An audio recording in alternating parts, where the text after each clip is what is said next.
Hello, everyone, and welcome to the happy hour. I am Kristi, and actually, it's not a happy hour. It is trash movies. I see this as a happy hour. It's just a very specific happy hour. Yeah, it's a subset of the happy hour. It's a movie. Yeah. Yes. So, welcome to Trash Movies, the happy hour, which will go longer than an hour, where we look at utter shite so that you don't have to. Well, you say that, but up top, Kristi, we need to address the elephant in the room, so to speak. Okay. This series is obviously trash movies, so you would expect it to be shit movies, right? Now, Iron Sky 2 clearly deserves to be on this list. But the fucking masterpiece, the absolutely epic piece of audiovisual genius that is Freddy Got Fingered, what's it doing here? It is so bad. It almost deserves its own list. Oh, you know, it's going straight to the bottom of the list, yeah. Like, spoilers, if you're waiting for the fucking listing at the end, this one's going bottom. Absolutely. And it's going to take a very, very special movie to knock it from that very low pedestal. Well, it's an anti-pedestal. It's a hole. I have to say, considering, you kind of brought the big guns with Freddy Got Fingered, I feel an escalation coming. I feel like I have to get something even more shit next time. This is an arms race now. Yes, it is. Kristi bought a pea shooter to the game, and I dropped a fucking nuke on her. Yeah. So, I was going to suggest Mano's Hands of Fate after this, but then I saw Freddy Got Fingered. I'm like, no, I'm going straight for International Gorillas. Kevin and I are going to endure 3 hours of utter shite. Oh, thanks. I can't wait. I'm punishing you. It's like, if I have to suffer, so do you. So anyway, what do we got up on the docket tonight? We've got Iron Sky 2, The Coming Race, which is an amazing film, by which I mean it made me want to die. It literally made me want to crumple up into a heap and stop living. And then Freddy Got Fingered, which as a 13-year-old I thought was the funniest film I'd ever seen. It was genius. And then I stopped being a little prick. Yeah, so, and then you watched it and you went, what did I ever see in this shite? Yeah, I've watched that film about 20 times, genuinely. The first 18 times I fucking loved it. So it was the funniest, stupidest, oh wow, he made a film for me. But the thing is, he was a grown adult. Yes. Like, he was a grown adult with a successful career, which is baffling. And then I went back a few years later after I'd, basically after the period in which a young boy's life when he stops being a walking erection and grows up into an actual adult. And I went back and watched it and thought to myself, this is AIDS. This is AIDS and cancer rolled into a ball. It is difficult for your health. It is a challenge, definitely. It's so bad. Yeah, I genuinely, we kept saying all the way through, because it's a 20th century Fox movie. Like, this is not some bullshit little independent business. This is not Leap, or indeed Leap 2. No. Okay? This is a proper movie from a proper film studio, right? You would expect them to be watching the dailies for this and going, this is what? The fuck is this? We are paying for this? We put $15 million into this. What the fuck is this nonsense? Take it back and tell him to make a fucking movie, or we're suing the cunt, right? That's what you'd expect them to say. But rather than that, they went, we're going to put this. We're going to put our name to this film and put it out there for people. Imagine thinking that was a good idea. Don't know how. Well, everyone, settle in, buckle up. I have 250 slides for us to go. Well, little do you know, we're on a time limit tonight because Kristi's got another thing to do. But not for another 3 hours. He was like, "Yeah, I'll be a bit more brisk with it." So just a 250 slides to get through. I think I said I wouldn't be as granular. I think that's technically the words I used. Oh yeah, well, 250 is not fucking granular. Jesus. Well, there might be I think there were 6 frames of the film that she didn't fucking use. I was going to say there might be some spare at the end, but now that I think of it, no, I actually had to go back and drop in 2 more slides to make the end of Freddy Got Fingered make sense, because I'd kind of missed Well, I could, if you've managed that, then fucking hell, you're a genius. You did better with the film than the filmmakers themselves. Doesn't make any fucking sense. None of it. All right, well, are we ready to start? Shall we begin? You can see the screen, right? Yes, I can, but my viewers can't, so I'll switch over to that. There we go. Now, in the course of doing this, as you can see here on the top of my screen, use snipping tool to capture screen images. I learned how to do that for this movie and these two movies, and it did make my life easier, but oh my god.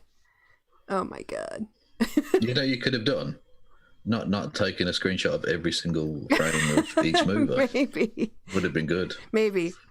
So it's kind of hard. I mean, I'm gonna guess spoiler alert. Iron Sky 2 is actually worse than Iron Sky, which I didn't think was possible. Now I look fondly, and I look fondly back on Iron Sky, having watched Iron Sky 2. And I look fondly back on both of them, having watched Freddy Got Fingered. Yes, definitely in comparison. Yeah. Indeed. But even though this is a Tom Green doubleheader, he doesn't appear straight away. No. And then we kind of didn't bury the lead there. Yeah, Tom Green appears in both of these movies, which was completely coincidental. No, it was inspired. Freddy Got Fingered was inspired by seeing Tom Green in this movie. Well, he popped up on the screen and we both had a little 90s flashback moment. And I was like, oh, yeah, you should watch this film, Freddy Got Fingered. My bum is on your lips. My bum is on your lips. Well, that is the Eminem lyric, yes, based on an actual skit he did. Yep. And again, just to reiterate, his successful career. Well, his briefly successful career. His briefly enormously successful career. Yes. And I'm just going to add the word undeserved to that description as well. Your 13-year-old self would argue vociferously with that point.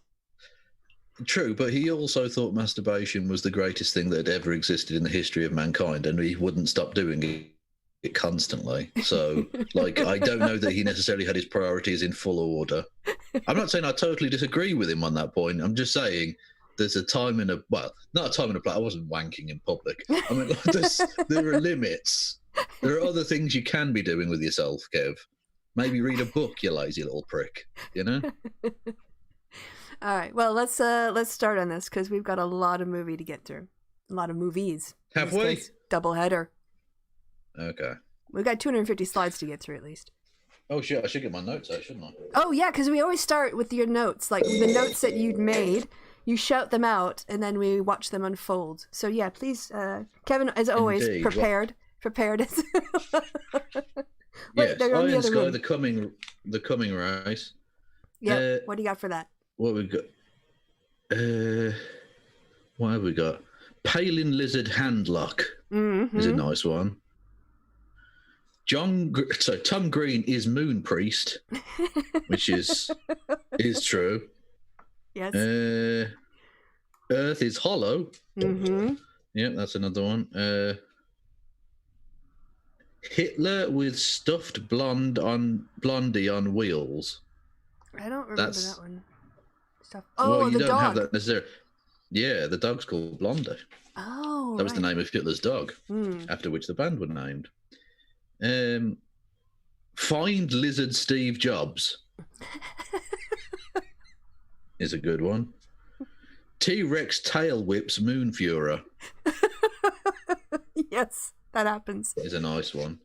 Yeah. Beefcake is gay. Yeah. Yeah. But I think you left off one for sure that I feel. Well, you want to finish your list, and then I'll say one that I did get because you laughed at it so hard. Go on then. What did I miss? Sieg Heil Mutterfickers. Yes. Okay. Yeah, I think I've got that noted down somewhere. Anyway. Oh God. He turns down a blowjob. Oh, you're into Freddy Got Fingered now, aren't you? Yeah, I am indeed. All right. Just trying to remind myself. Okay. Daddy, would you like some sausages? Oh, very famous. Classic. I don't know if that word goes with that movie, but okay. Rip Torn's ass. I did get a couple of screenshots of that. Yeah, that's a thing. Oh no. Family counselling pederasty accusation. Yep, got that. Yeah. There's umbilical cord eating. Yep, got a picture of that. Yeah. It's not a good film. No, it's awful. No, it is not. Okay, so on screen, Moon Nazis attack. Right now? Yeah, so this is sort of the. Well, I don't know if they are attacking right now. What are they? Well, this is the end of Iron Sky sort of picks up where Iron Sky 2 picks up where Iron Sky left off. So you've got the president. There are attacks going on, and she's being whisked. It's not away. Iron Sky 2. It's called Iron Sky: The Coming Race. Yeah, but I can't be bothered with saying all those words, so I'll just say IS2. Are you American? Yes. Lazy as fuck. Right. Fair enough. All right. So, very implausibly, the helicopter that takes the president from the White House also lands in Antarctica. Yeah, and also it takes off, and they haven't even closed the door yet.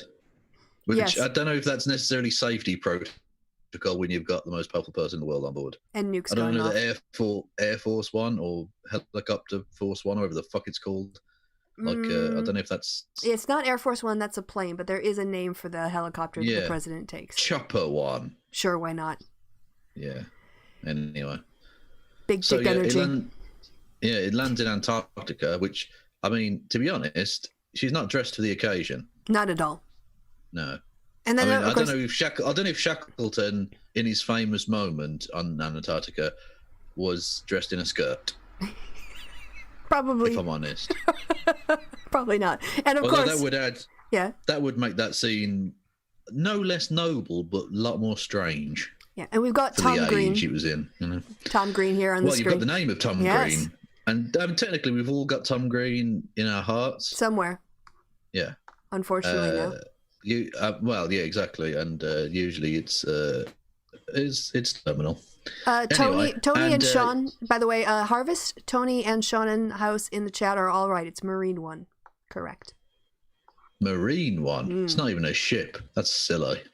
Anyway, see what I did? Yep. Anyway, so the ridiculous long journey. How long would it take to get to from Washington DC to the other end of the earth in a fucking helicopter? Like a day, at least. At least. I mean, it's a Absolute long nonsense. fucking way. But, movies. Anyway, so she lands in Antarctica, and he's then unescorted across Antarctica to a door. Yeah, although weirdly, we get this random shot of Vladimir Putin in his office. Yeah. In the opening shot. Well, he does that thing but then doesn't appear again. No. They just set him up. He's a lizard person too. But they do have him shirtless. He does the weird blinky eye thing. Yeah, and Kristi needed a mop and bucket. Well, I don't know about that, but I was definitely like, oh, well, thank you very much. Appreciate that. Yeah. A little something for the ladies and the people who like guys. All the gay men. Other gents. Yeah. Non-binary people who are open-minded. Yeah, anyone who appreciates a nice physique, really. I mean, check it. Look at that. Check it. Check it before you wreck it. Yep. So Kevin mentioned the lizard hand door. So we did. Yeah. So she goes into some sort of military base. You don't know what it is yet. And then the hand happens. Yeah. She just morphs her hand into this and uses her fingerprints to open up a door and descends. And can we just give a mad shout out to First Assistant Director Madly Moose for her amazing work? Right, truly one of the finest First Assistant Director jobs I've ever seen. After the opening credits on Earth, we cut to the moon, where we meet our main protagonist, Obi. Yes, who is a little bit black. Yeah, well, she's the daughter of the two characters from... I guess they couldn't get the guy back, but they didn't. No, he probably got on to make proper films than that. Yes. But anyway, the Afronaut from the first movie, Mr. Washington, and I can't remember what's her name? Renata, who was young and blonde back then, but now she's old and blonde. Mm-hmm. And that's the mixed race baby. So good to see some miscegenation. That's beautiful. Positive. On the moon. Mm-hmm. So they're now living in the crumbling remains of the former Nazi base on the moon. Yes, they're living where the moon Nazis used to hang out, and that's where the last sort of humans are surviving.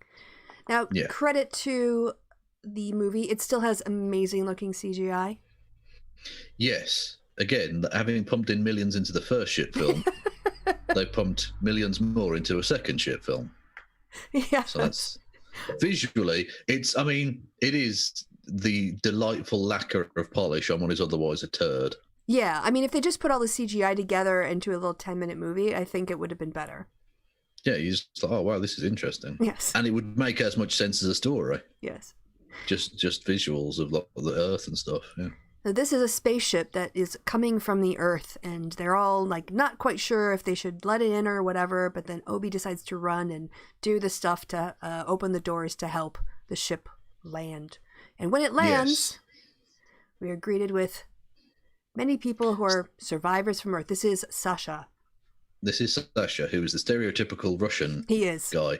There's a weird kind of Russophobic element to this film as well. Not horrifically so, not like Fox News level or some shit, but like, just a bit, yeah, I'm a Russian man. Yeah, like it's a bit He's Borat. very much like, yeah, I am a Russian man. I talk like this. A little bit Borat for my It's very Borat. Yeah. Yes. So he arrives with, again, some vaguely kind of Russian steppe looking peeps, sort of Mongolians perhaps. I don't know. Yeah. They're slightly odd looking, and that's all you need to know. Yes. So they land, they're survivors, and on the Earth, and they're trying to get away from the radiation. So they built a spaceship to come up to the moon. Yes. That's pretty much all you need to know. So and they take them as prisoners and like put them in quarantine because they might be like a problem because they haven't got enough food on the moon. Right, they're running out of supplies on the moon because it's a shithole. How did the Nazis survive? Good question. I didn't see any gardens. We might be thinking about this too much. Well, more than the fucking movie makers did, yeah. All right, well, here he is in his first glorious appearance. Oh. I was doing a reverent noise. Do you want to explain who the Jobists are? The Jobists.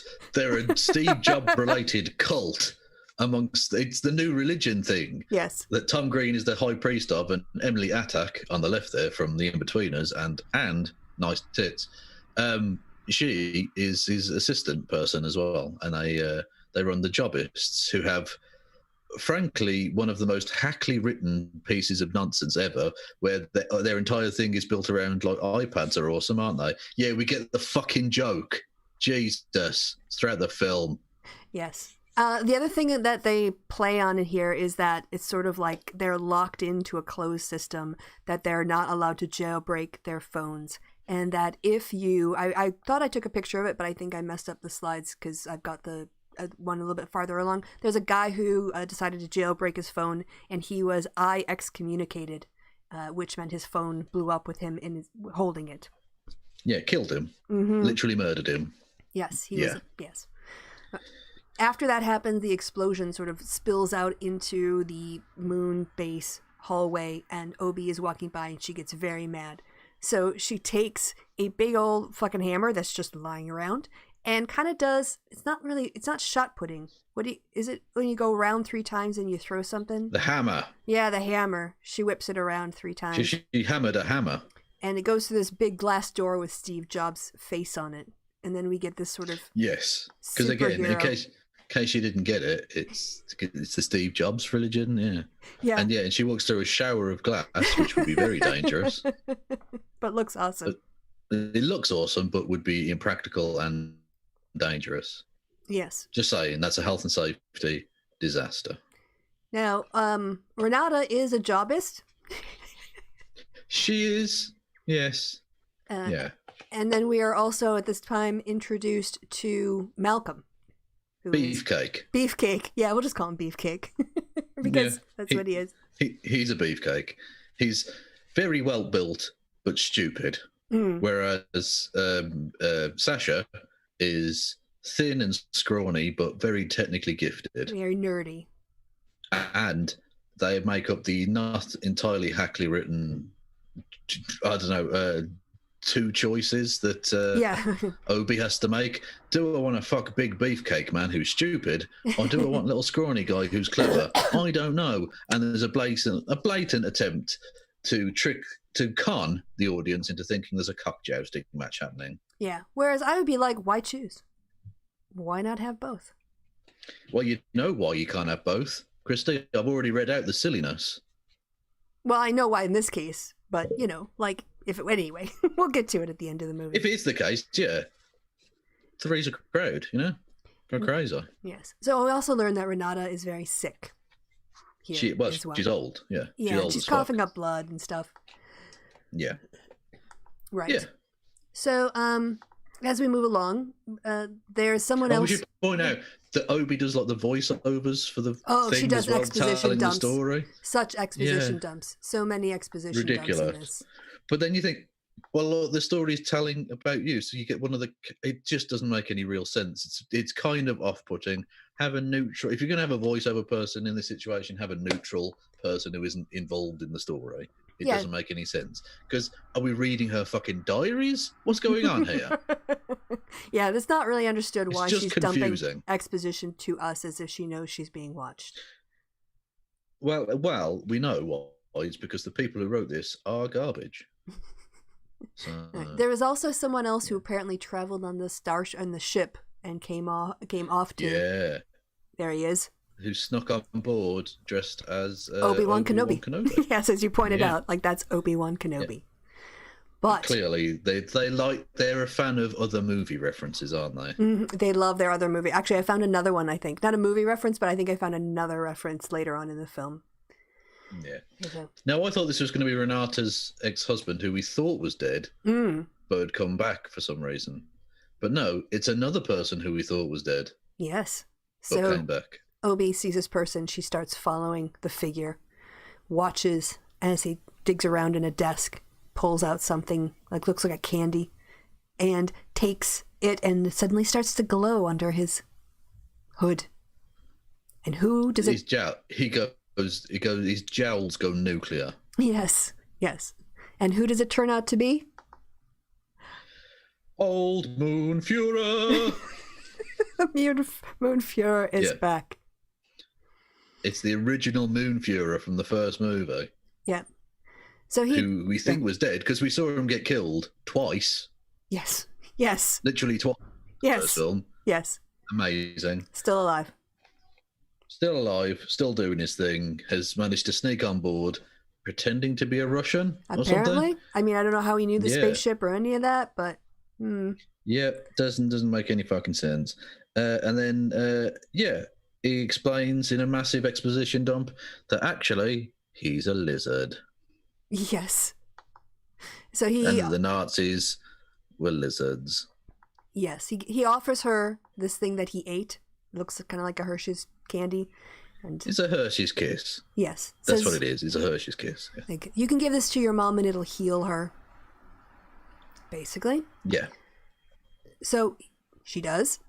Runs over to her mom who's coughing up blood and says, "Mom, eat this, trust me." And then, her eyes glow gold. And look, she's young again. Yeah, she also de-aged. Yeah. And you think, that's mental. I'll go and ask old Moonfuhrer what the fuck's going on with this candy. But first we have to learn that, Tom Green sees all this happening. Like, what's this power? His bum is on the movie. Yes. So, there's Renata looking all young and shit. Yeah. Obi goes back to Moon Fuhrer, saying, "The fuck?" Who she's got locked up. Yeah, she's got him tied up. She got him. Because there was a scrap at the start. Moon Fuhrer knocks her out, but not really. And then she gets up, batters him, and handcuffs him to the fucking table. Yep. So he sat there, tied up anyway. Has he got a stuffed tiny bear on his piano? What? This thing right here? It's some kind of weird creature. I don't know. A lot of human skulls for some weird reason. Well, the Nazis were into that, to be fair. So he decides to do his own exposition dump. Yeah. Where he explains, Jesus, this fucking film. Right. He explains that he and his 3 brothers arrived on this alien spacecraft on prehistoric Earth with the dinosaurs. Yep. There he is. There's his brother. Alien lizard creatures. That's his brother. Oh my God, this film. It kind of foreshadows the Hitler tash right there. Yeah, you know where they're going with this. Yes. Anyway, yes, and they explain that they've got this ancient, this technology, alien technology, where it's pure energy. Oh, don't forget the dinosaur bite. I had to get this in. Oh yeah. He chews up, the dinosaur chews one of the brothers up. Yeah, or one of the red shirts. Yeah, one of them. One of the fucking alien lizard people. Then it gets... Anyway. Yeah. It starts to get super painful. And they get... Oh, Jesus Christ, right. So the ancient aliens survive. They begin to prosper on the Earth and all of that. They give energy. One of the brothers... Yeah, the one who's talking. Moonfuhrer. The one who's talking. Moonfuhrer puts apple into magic energy, this pure energy, into an apple and gives it to two monkeys who he calls Adam and Eve. And they're the first people. Yeah, except... Yeah, you think, okay, oh my God, they stole that story. But then, weirdly, then the meteorite comes to kill all the dinosaurs. So clearly the timeline isn't right for human evolution. No, none of it makes any fucking sense. So they get the dinosaurs to drag the alien spacecraft into the hollow Earth. Get it? It's a Noah's hollow Ark. Earth. Yeah, the Earth is hollow. And this is like Noah's Ark, They take their ship down. In case you didn't get the biblical analogy, it's so subtle. So ripped delightfully off. Delicate in its handling. So plagiarized. Fantastic. Yeah. So the hollow Earth is explained. Not really. It's just said.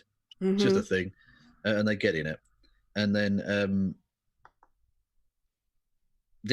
Tom Green confronts Obi.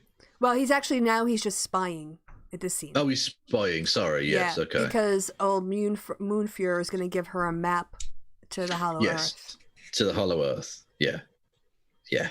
So they decide they want to go to Earth, to the hollow Earth, to get the pure energy. And he cuts off his finger. To show how good he healed with the pure energy. And he gives her the finger. Eats the pure energy.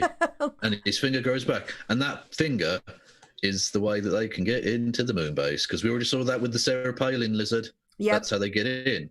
Fingerprint technology from the lizards. Right. So he said, he gave her the finger, literally, not figuratively in this case. Yeah. No, exactly. Yeah, he did literally give her that piece of flesh. And tells her to take the Russian with him. Tells her to take the Russian with her. And she's like, why? And he's like, you should do it. And she's like, okay. So she goes and gets Sasha as well. I think you make a cute couple. Yeah. Yes. Now, again, great CGI. Amazing CGI. They want to go to the Earth. So they're going to knock out Beefcake? Yes, they are going to knock out Beefcake. Yeah. There he is. Yeah, Tom Green manages to Tom Green says, "Oh, I'll expose you," blah blah blah. So Tom Green gets to go back to Earth with them. So Obi, Sasha, Tom Green, and some of the jobbists, including Emily Attak, get to go back to the Earth. So they have to sneak back onto the ship. But who's guarding it? Beefcake. Yep. So they're about to hit him and knock him out when he turns around, and Obi just comes up and says, "We need to steal that ship and get to the middle of the Earth, which is hollow apparently, and find some energy and save my mom." And he's like, okay, cool. Can I come with?" So he goes with them. But first he changes. Thank God. Yeah. Yeah. And I mean, that's, Beefcake. I got 2 shots of that. Oh God! And there's me on the right. That you? Yeah. Drinking your coffee, looking at him. Just going. Yeah, I get it. I get why they're looking that direction. That's fair enough. And Sasha's like, "Oh my God, he's got pecs on top, or he's got abs on top of abs." Yeah, exactly. I mean, he might be rippled, but can he do dick jokes? Think not. Think not. Everyone needs a proficiency, Kevin, and dick jokes is yours. Exactly. And that's why I'm drowning in pussy. I was going to say, I didn't notice this guy until after I took the shot, and then it's so funny. Like, this guy just drinking coffee, watching him change. You're just like, whatever. It's actually pretty funny to me. Yeah, fuck it. I'm getting a paycheck. Anyway, so they go to the Hollow Earth. Yeah, they go up. I got some beautiful CGI shots here, just to kind of. They are. It is. It's a beautifully put together film. It's just dreadful otherwise. Yeah. And there's the crater that was created by the Götterdämmerung. Yes, exactly. Well remembered. Thank you. And then they go back to the Earth, which is like a nuclear hellscape. Yep. But they go to there's this bit of weird banter. Kind of like, he's trying to get in there. Let's be honest, he's trying to get his dick wet. He was sniffing her hair at one point. Yeah, Yeah. So. Yeah. Anyway, so they go back to the Earth. It's hollow. Well, first they land badly. They land very badly. And as you can see, just the slightest touch sends it all cracking. Yeah, and they then go through a weird slidey thing through the Earth to the hollow Earth. And then they crash land, because, of course, you have to crash land. Yeah. And then they find themselves inside the hollow Earth. Which is a paradise. Yes. At first they're looking at the engines, but then Beefcake is like, whoa. And they're all like, whoa. Yeah. And Tom Green's like, whoa. Literally, that's the entire bit. And it looks like I'm trying to eat out. Hang on, go back. What? You're trying to eat out? Oh, that one. Yeah, Emily Attack. I'm trying to get a bit. Trying to get a bit of a Emily. I mean, I don't blame you. Yeah, that's fair enough. Anyway, so yeah, look, it's there, and that's the pure energy beam that goes up, and it powers everything. Don't ask questions. Yes, and then they pointlessly get lost, but then get unlost, and I didn't take any screenshots of that because that was fucking stupid. Well, they find out that, I mean, the mobile phones don't work, but she's got an old mobile phone that has a thing on it. A compass. But because because they're inside the Earth, it's the other way around. So they were walking in the wrong direction the whole time. Yes, I don't know how it's a mirror image because they're in the hollow Earth. Why would magnetism change? Or would the directions change? Don't care. Okay. Don't ask questions. None of it makes any fucking sense. If you try and wrap your head around it, you will break. It'll break you. Yeah. Yeah. So this is the city. They said the legendary city of something, Agrabah. I was like, you didn't even fucking know about this place 5 minutes ago. How can it be legendary? Well, 5 minutes ago. They have flown from the moon. Right, so 5 hours ago. Yeah. Yes. So they built this city that, I mean, it's not really explained anything beyond that. It's just it's the powerful city, and the light beam is the pure energy. Mm-hmm. That's all you need to know. Oh, there are dinosaurs. There are still dinosaurs. We forgot what it's called. What they call the thing that holds the energy. We forgot to mention it. Did we? Yeah, does it matter? It's the Holy. Would it actually change people's understanding of anything? It's the Holy Grail. Oh fucking! They call it the Holy fucking Grail. I fucking hate this film so much. It's just a series of plagiarized ideas thrown together. Yep. So, whilst they get lost and stuff, we've explained all that. Yep. I don't know what your next slide is, but the next note I've got is lizards are all the powerful people ever. Yes. / ridiculous. Here they are. Yeah.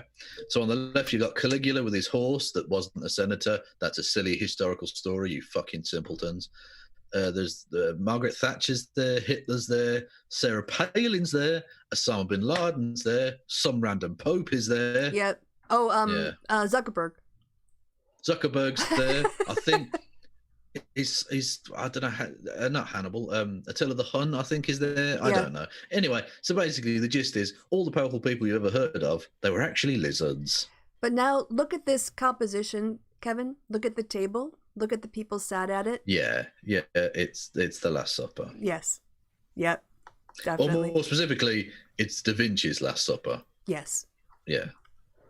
I didn't get a picture of the dog because, like, the dog, you couldn't get Hitler and the dog in the same shot. But this is where Lizard Hitler comes in. Yeah, Lizard Hitler walks in and he's got it's an Alsatian, right? So it's nothing really, but it's supposed to be the dog that Hitler had, which was called Blondie. And I was going to be like, did you know Blondie, the band, named themselves after Hitler's dog? But it doesn't matter. You haven't got the screenshot. But it was on wheels and he was pulling it on a bit of rope. It was very, very weird. It was. So here is the actual Last Supper parody with Hitler at the center. And what's equally offensive there is the fact that they've got Mark Zuckerberg, a Jewish man, and Hitler, obviously rather famously an anti-Semite, but they were the same. Well, technically they're both lizards in this universe. Well, exactly, yeah, but in reality they weren't. That's a little bit offensive. I'm just going to put that out there. Yeah. There's an element where, like, you're supposed to suspend reality for a second, but actually that's pretty fucked up. But whatever, yeah. And basically they just talk about how they fucked up the Earth, but Sarah Palin fucked it up the worst because she made it a nuclear wasteland. Yeah. And so they cannibalize her. Yeah, they eat her up. That scene right there. Hang on, there's Blondie. You did get a picture. Oh yeah, he's in the corner. Yeah, he's in the corner with his dog while his... And Hitler's petting a stuffed blondie whilst the Pope and Mark Zuckerberg eat Sarah Palin. I think is that Kim Jong-un as well on the right? I think so, yeah. Or is that me again? I don't know. No, the hair's not long enough. Okay. But actually, well, my hair's quite short at the minute, but never mind. When did you think you'd say, who'd you say was going to eat Sarah Palin? Mark Zuckerberg and the Pope are eating Sarah Palin. There's a sentence you never thought you'd construct in your life. Well, not again. There's a defamation suit I don't want to relive. Now, yes, so the fucking Steve Jobs cultists break off and find Lizard Steve Jobs, obviously. Yep. But Lizard Steve Jobs, he ain't playing that shit. He's a fucking lizard. What did you expect? They kidnap him. Yeah. They take him. Yeah. And our heroes see this happening. They try to run away. In what is clearly a 1960s Star Trek set. You can see the styrofoam. Yeah. But also a mixture. It's such an odd juxtaposition of the clearly awesome little CGI dinosaurs they've got and the really, really shit set. Yeah, it's very much. Like, what you need to do, take the edge off it, spend a little bit less on CGI, and you can have good CGI and a proper set. Instead of the Flintstones. You've overdone it on the CGI and not left yourself enough for the set. Yeah. It kind of ruins the scene a little bit. So anyway, Obi and Sasha make a break for it while Beefcake takes on some fucking dinosaurs with his bare hands. In case you didn't get the idea, he's strong. Yeah. That's what he does. He's a strong man. Like, if for the D&D geeks out there, he's a barbarian. He takes half damage when he's raging. Don't bring your disgusting life decisions into my holy territory. Okay. Yeah. So anyway, in order to blend in, Sasha and Obi decide to pull the whole Luke and Han use the uniforms of two officers. Yeah, even though they're clearly of different sizes, but they fit perfectly. It's fine. Yep, there they are. Yep, absolutely fine. So now they can sneak around. So now they can sneak around pretending to be lizard people or whatever these under lizard people are. I don't know. Anyway, so here's the Steve Jobs cultists and Beefcake who've been arrested by Steve Jobs lizard and these weird fucking goons. I don't know who they are. Lizard goons, basically. Lizard goons, yeah. Then you've got Lizard Hitler and Lizard Steve Jobs. Again, it's all very offensive. Trying to make a deal. Trying to make a deal. Hitler does the Columbo walk away and wait for a response thing and another thing bit. Okay, fine. Steve Jobs says, we can take you... the Jobs cultists say, we can take you to the moon because the Fuhrer wants to get to his brother, who was the one that started humans. Getting a little ahead of me, but yes, that does happen. Oh, sorry. Okay. That's okay. Yeah. I literally just watched the movie 5 hours ago, and I've got all the slides, so it's a little bit of a cheat. So we cut to our heroes going to the Grail place. Obi Washington and Sashi Russian man. Obi-Wan Kenobi. Obi, get it?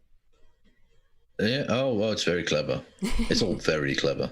And again, brilliant CGI lava, shit styrofoam set. Yes, yeah. So they get fingered. So another finger. They get fingered. Okay. Good call. Yeah. Anyway, we're like, oh shit, how do we break in? And the other lizard goons are like, and getting angry. The lizard finger. What did you think you were going to fucking do here? What do you think he gave you the lizard? Put the fucking lizard finger on the thing. Yeah. Jesus. So cut back to the Steve Jobs. So Tom Green saying, hey, your brother, I've got info you want. Yeah. And so they make them sign an end user agreement. It's like, yeah, because it's the iPhone Steve Jobs cult. Yeah, we get the fucking joke. Also, Beefcake says... Yeah, Beefcake says, are you really going to make a deal with Hitler? He doesn't keep his promise. Czechoslovakia, anyone? Yeah, brilliant callback. Good historical knowledge. Yeah. True as well, to be fair. True. And then Steve Jobs starts biting Emily Attack. Yeah. And I'm like, well, I already ate her out. It's fine. Who cares? So we cut to the Holy Grail. the pure energy, which is inside a weird ribcagey thing. Yes, that Obi has to climb, which I was really happy with that shot. That's a great screen grab, I think. Yeah. Yeah, that is. It's, again, the bits where it's not actually like a physical backdrop, but look good. Yes. Yeah. Cut back to Beefcake. Beefcake has broken out of his thingamajig because even though these are lizards that can run the fucking world for centuries, millennia indeed, they can't make a slightly stronger than normal man stay inside manacles. Nope. And they have a big fight, and he gets away. Woo, our hero. I've got that down as Beefcake fights. Well, hang on, I've got Beefcake fights two raptors, and Beefcake kung fu fights Hitler. Yep, that happens. That happens, yeah.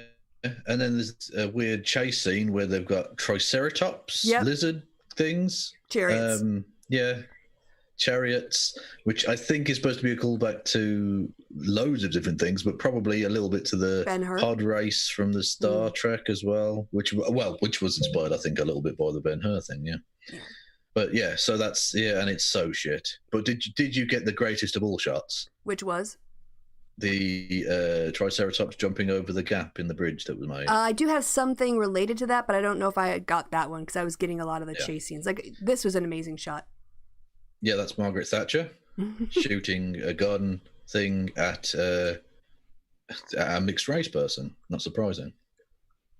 And Beefcake's then running, and has to like do a jump onto the thing and fight one of the lizards or something. No, you get does he fall off or something at some point? Actually, Sasha falls off and jumps on another chariot, and they get him back on the main one. Yeah. Yes. Okay.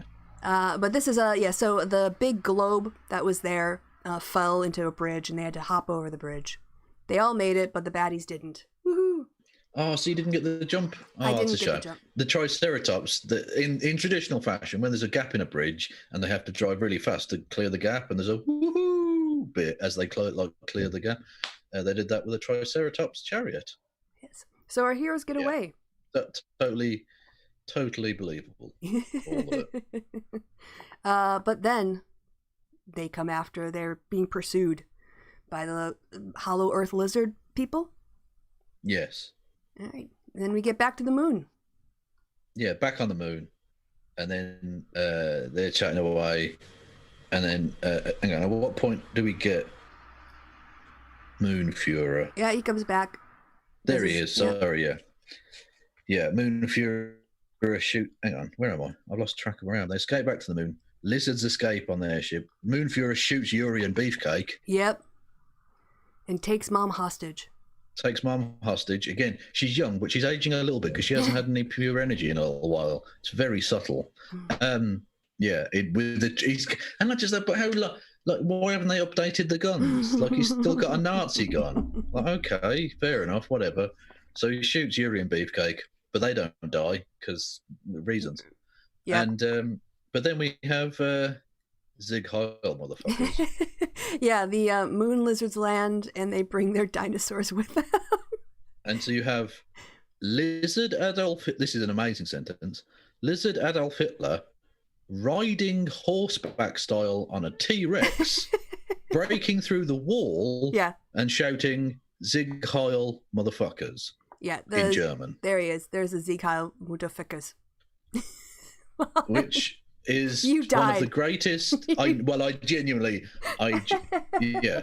We had to pause. We literally had to pause for like 5 fucking minutes because I didn't know what to say. I still don't know what to say, other than if John Logie Baird and all of those great pioneers of early cinema / television technology would have known that this would have been the outcome, I think they would have stopped. I think they'd have gone, you know what? For all the good that this technology can do, I don't know that we ethically can inflict that upon humanity. Right. So we need to destroy this technology so that never comes to pass. Yes. Like what they should have done with nuclear weapons, for instance. Yes. You know. So then the T-Rex starts attacking people. By the way, there's no loss of pressure or oxygen when they come barreling through the outside walls. That's just... Yeah, so they don't need walls on the moon. No. Apparently, That's fine. Good. And then we get one of the ones I already read out. T-Rex tail whips Mother Fuhrer or even Moon Fuhrer. Yes, that was a really quick scene, but here he's winding up his tail to knock the shit out of Moon Fuhrer. He flips round. Moon Fuhrer gets absolutely fucking kiboshed into the wall. But he doesn't die because reasons. Yeah. So virtually no one dies until they die, but then maybe they aren't dead because the Moon Fuhrer got shot twice. So who cares? Yep. Obi and her mom, Renata, she's like, oh, I lived my life. You go be the hero now. I'll take him. Yes. Oh, God. Right. Then there's the most amazing scene where she, again, I should have read this one out before.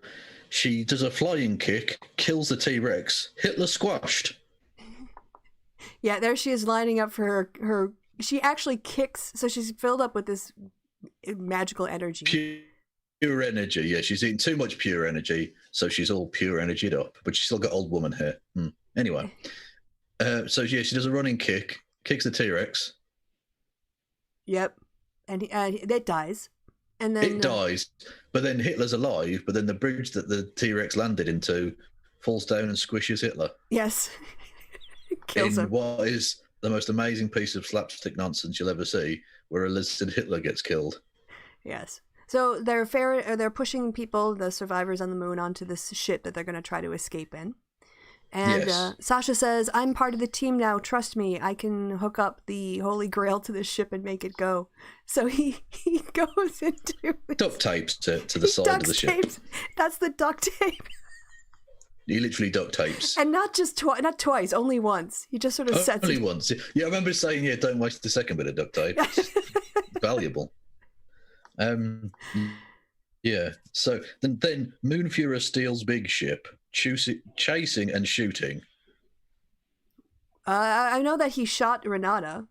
He shoots Renata. Yeah. Then he gets smushed, and then the moon base starts falling apart because of moonquakes, even though they don't have tectonic plates on them. Yeah, but then he steals the ship. He steals one of the ships. Oh, yes, he does steal a ship. I forgot. That's right. Anyway, so yeah, he kills Renata. Oh, she actually dies from a rock crushing her, technically, but yeah, I mean, she's going to die. And the Obi's like, oh, my mum's dead. Yeah.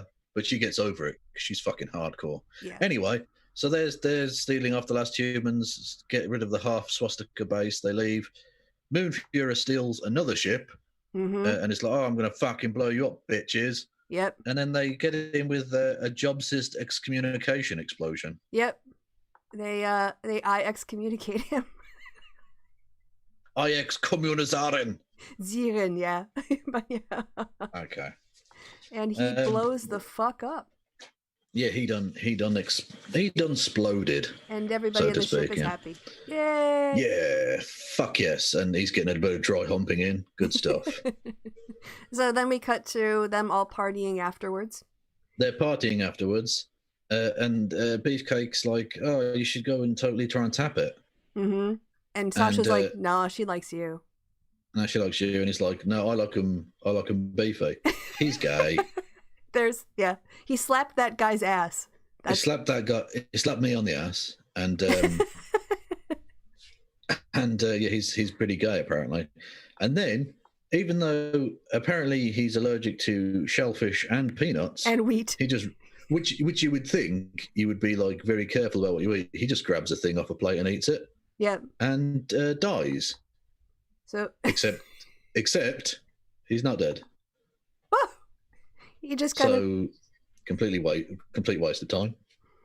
Yeah, he's back, and then basically, I think one of the last scenes of the movie is Sasha and Obi. I've got it written down as Yuri and Obi are about to bone, cut to back. So the back scene is what they go to. Yeah, there we go. And that was End of film. That was Iron Sky, the coming race. No race was coming. I mean, I guess one member of the race. Well, the Russian was coming. She might have been. Who knows? I mean, it's so hard to say that was a word. I mean, it's not that hard to say. I didn't think it'd get worse than Iron Sky, and it just was. And it did. It really did. That film was so shit. Genuinely, the Zig Heil motherfuckers will live with me till the day I die. It's just.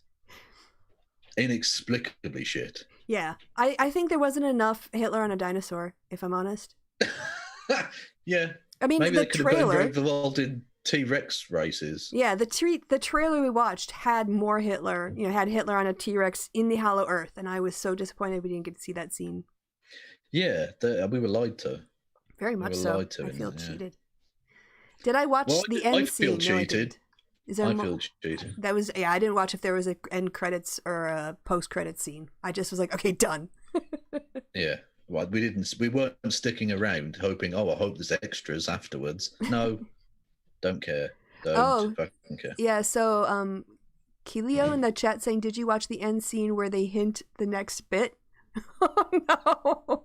No, we didn't. Did we? We missed that. So. No, we didn't watch the credits. We were like, oh fuck. Don't make me watch a third fucking Iron Sky. Jesus. Yeah. So that was 102 slides. But inspired by that movie. I would say, but now we've got Freddy Got Fingered to look forward to, but that's not true. Oh, because it is. They are going to Mars. Apparently it's Soviets in Mars. On Mars. Soviets in space. All right. So are we ready for the worst movie of these two? Yeah. Just it's rip off the Band-Aid. Just get it done. All right, here we go. Get her done. So you open up on Tom Green's voice explaining about X-Ray Cat. It's a cat with X-rays. X-Ray Cat. It's hilarious. Yes. So welcome to Freddy Got Fingered, by the way. Sorry, this is the second movie that we're doing tonight. Yeah, this isn't Iron Sky anymore, No. although it is. This could have been in Iron Sky and it would have made it less strange. Not at all. And he's just so entertained by himself. Yeah, which, could be the perfect synopsis of the film. I agree. Tom Green is entertained by himself, and if no one else is entertained. Yeah, so we have Gordy is the character's Tom Green's name in this, and he's a failed animator who lives at home with his parents, even though he's like in his 30s or something. I don't know. Seems like it. Yeah, and he's skateboarding through a mall. Yep, where the first indication that the slapstick comedy is one of the few bits of almost entertainment. He's been chased by a security guard, bang, into the door, because it's a push. It is a push door. It goes the other way, Kristi. It's so funny. So for some reason, even though he left his house, he ends up meeting his parents, who were in the fucking house, at the bus stop. Yeah, at the bus stop. But they say, you're not getting on that bus. And he's like, Dad, I'm getting on the bus. No, you're not. I got you a car. So and that's Rip Torn there, by the way, the dude on the right. Oh, we'll see more of Rip Torn you may have later. seen in other things. Yes. He's been in lots of things, including one episode of Columbo, which he was funny in. Anyway, he was a murderer who is gets caught at a period costume drama party. I'll have to take that one out and watch it. Yeah, that sounds amazing. Very good. But he's a jeweler who kills someone. Anyway. So, then you see him driving from, clearly, Portland, back before Portland was an anarchist territory, right, down to Los Angeles. But he has something of a detour, doesn't he, Kristi? Yes. He, unfortunately for all of us, has a detour where he sees a horse cock. He sees a horse cock, which, to be fair, if I see a horse cock, I'm going to be like, wow, that's a horse cock, okay. I wouldn't do a screeching fucking sliding stop and then get out and wank the horse off, though. Which is exactly what he does. I made sure to get the horse cock in the shot. Thank you. That's good. So I just snorted. Tom, like a fucking pig. Anyway, Tom Green just casually masturbating a horse. Yeah. And again, the dailies for this went to 20th Century Fox, and they went, "That's fine, yeah, I could, yeah, okay, cool." I wonder what horsecock thing. This is probably going to have a payoff at the end of the film, isn't it? This is going to be hilarious. Yeah. Oh, he's so clever. Setting it up now. Yeah. That he's willing to masturbate animals. Keep signing those paychecks to him. Yeah. Yep. Yeah. He gets to L.A., drives that's past. it, by the way. Nothing else happens. He just waggles the horse's cock, and then it cuts to LA. Mm-hmm. Yep. He goes past the animation studio where he really wants to work. Yep. And then goes to work. Goes to work at the Hollywood Cheese Sandwich Company. Yes, but does Tom Green actually work there? Well, you see him putting 2 slices of cheese onto one sandwich on the conveyor belt, and then starts waggling a salami around, going ding dong, and then on the conveyor belt, where he pretends it's his penis and it knocks into an old woman's face. And nobody's film cost $15 million. $15 million in 2001. Yes. My God. All right. So after he presumably gets fired from this job. It's lunchtime. Mm-hmm. Well, he doesn't, does he? He doesn't even get fired for this, apparently. That's fine. Yeah. I'm sure OSHA were fine with this. Yeah. Food production with shoes. So you then see him with his time girlfriend and soon-to-be wife, and soon-to-be ex-wife, who is an actual actor. Well, and soon-to-be ex-wife, to be fair. Yeah. And our timing couldn't be better because they literally just reunited. But after we'd arranged to do this, Kristi was like, "Oh, our timing's awesome." They were on TV together for the first time in 15 years. Yeah, Drew Barrymore has her own show called Drew, and she brought on her ex-husband, whom she hasn't spoken to for 15 years, and he totally was just so into her. You could tell that he was still carrying a torch by the way he was looking at her and leaning forward. Well, of course, like, take me back, Drew. That was the high point of his life. It was. He's like, I'm married to an actual Hollywood actress. I'm just a twat who thinks about having my arse on stuff. And I'm willing to jerk off animals. Yeah. I bet he couldn't fucking believe his luck. Oh, he was so punching above his weight. Absolutely. Ridiculously. Yeah. That's like a little league player in the fucking major leagues. Yeah, you are not prepared for this. No. Anyway, so he you find out he lies. That happens. Yeah, he lies. Yeah, he lies to get in the Yeah, to get his drawings into the big boss man, and then lies and says, "Oh, his wife's dead. I need to see him." So she gives the address where he's at the restaurant, and he goes dressed as an English police officer. Why? Comedy. Really, really funny comedy. So he asks around and goes, "Are you Dave, whatever his fucking name is?" No. Oh, there he is. I'm Dave, blah, blah, blah. Oh, I need to speak to you, Mr. Dave, blah, blah, blah. I've got cartoons. Seriously, this film happened. I'm dead inside already, just explaining this to you. Anyway, so the guy's like, "Well, you're fucking crazy. I'm leaving." I presume you've got a shot of that. Yes. He shows the thing and he's like, it's X-ray cut, and the beavers are shouting at each other, and he goes, "The cartoons are good, but the ideas suck." And then Tom Green gets out a fucking gun and puts it in his mouth and says, "I'll blow my brains out." And the guy's like, "No, just work on it really, really hard." That's a scene. Yeah.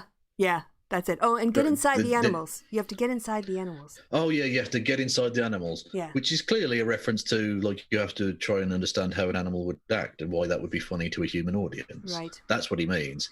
But Tom Green, though, let me just explain this, right? Tom Green is Tom Green. Yes. And so as he's driving back from LA to Portland because he failed. He failed. I don't know why, though, because you could have just stayed in LA and worked at the cheese thing and still done drawings. Anyway, driving back is to get inside the animals. And he sees on the highway, oh, come on. A dead elk or something? Yeah. Moose? Oh, look at that. What the fuck is that? He's carrying a knife on him, which would get you shot by police in Wisconsin. No, this is 2001, that's fine. And he's white. And Canadian, which is ultra white. And then that's like extra white. Also, is that dead animal dribbling? And its mouth, yeah. Yep. Right there. Poor form. Anyway, clearly this, I think, is a real actual dead animal because he cuts it open and guts spill out. Yes. Or it was CG, or special effects designed to make it. It could be special effects. Yeah. It could be. so, again, what a waste of an opportunity, because they had really good special effects people working on this pile of shit. Anyway, cuts it open, he wears it like a kind of cape thing, and then, just starts rolling around on the floor and making noises. This is a film. This is actually a scene. Like, they planned this out and they shot it. Then he gets run over by a 16-wheeler or whatever. And at this point, I'm not kidding, Kristi said, I hope he's dead. Yeah, that's why I took a picture of this. This was the first time I hoped his character was murdered. To be honest, that was the funniest part of the film. Kristi literally went, I hope he's dead. Like, and that wasn't, I don't think she was saying that for my benefit. I don't think she was saying that to make me laugh. I think that was just her, that was literally like a kind of primal scream moment. And we were only about 20 minutes into it. Yeah, this is the beginning of the fucking film. This is setting up the quote-unquote story. There's not a story. There's nothing. And then, so he drives along the road for like fucking 50 meters, like with the force of the vehicle. Oh, yeah. And then gets up and is like, and drives away. That is it. Yep, that's the whole scene. Oh, fucking that's the whole scene. He guts a deer, runs around, and it gets knocked over by a semi, and then that's it. And is fine. Yeah. Yeah. What is the... people who make movies looked at this and didn't go, Tom, this can't go out. This is nothing. This is nothing. This is. It really is. Presumably, Drew Barrymore knows people in Hollywood and was like, no, just put it out, please. Yeah. I'm still in love with him for like another 6 months, so please, On the way back. Yeah, he sees two horses fucking. And, I didn't get to say he was eating a sandwich. I must have covered up the sandwich eating with the horse fucking, sadly. But, yes, this was one of my drop. Oh, no, sorry, I got him out of order. So that's him eating sandwiches, watching horses have sex. Yeah, that with dry deer blood on him. Hilarious. Yep. All right, so then this... so he drives back to Portland. And this is a recurring thing where the kid gets injured in really gruesome but supposedly comical ways. He runs over and goes, oh, Gordy, blah, blah, blah, falls over, hits his head on the car, gets up. He's lost some teeth. On his face. Seriously, this film is as funny as finding out you've got bone marrow cancer. It's awful. Yeah. Yeah. It's just painful. So he's moving back in with his dad, Rip Torn, and his mum, not Rip Torn. And she's made roast beef. And but he's bought a chicken sandwich, and the dad's like, no, you're going to eat the roast beef, and throws away the chicken sandwich. There's an argument. None of it makes sense. Apparently he still hasn't changed his clothing because there's deer blood on him. Or maybe that's just a regular thing. He finds roadkill and wears it. I don't know. Rolls around. None of this film makes any fucking sense.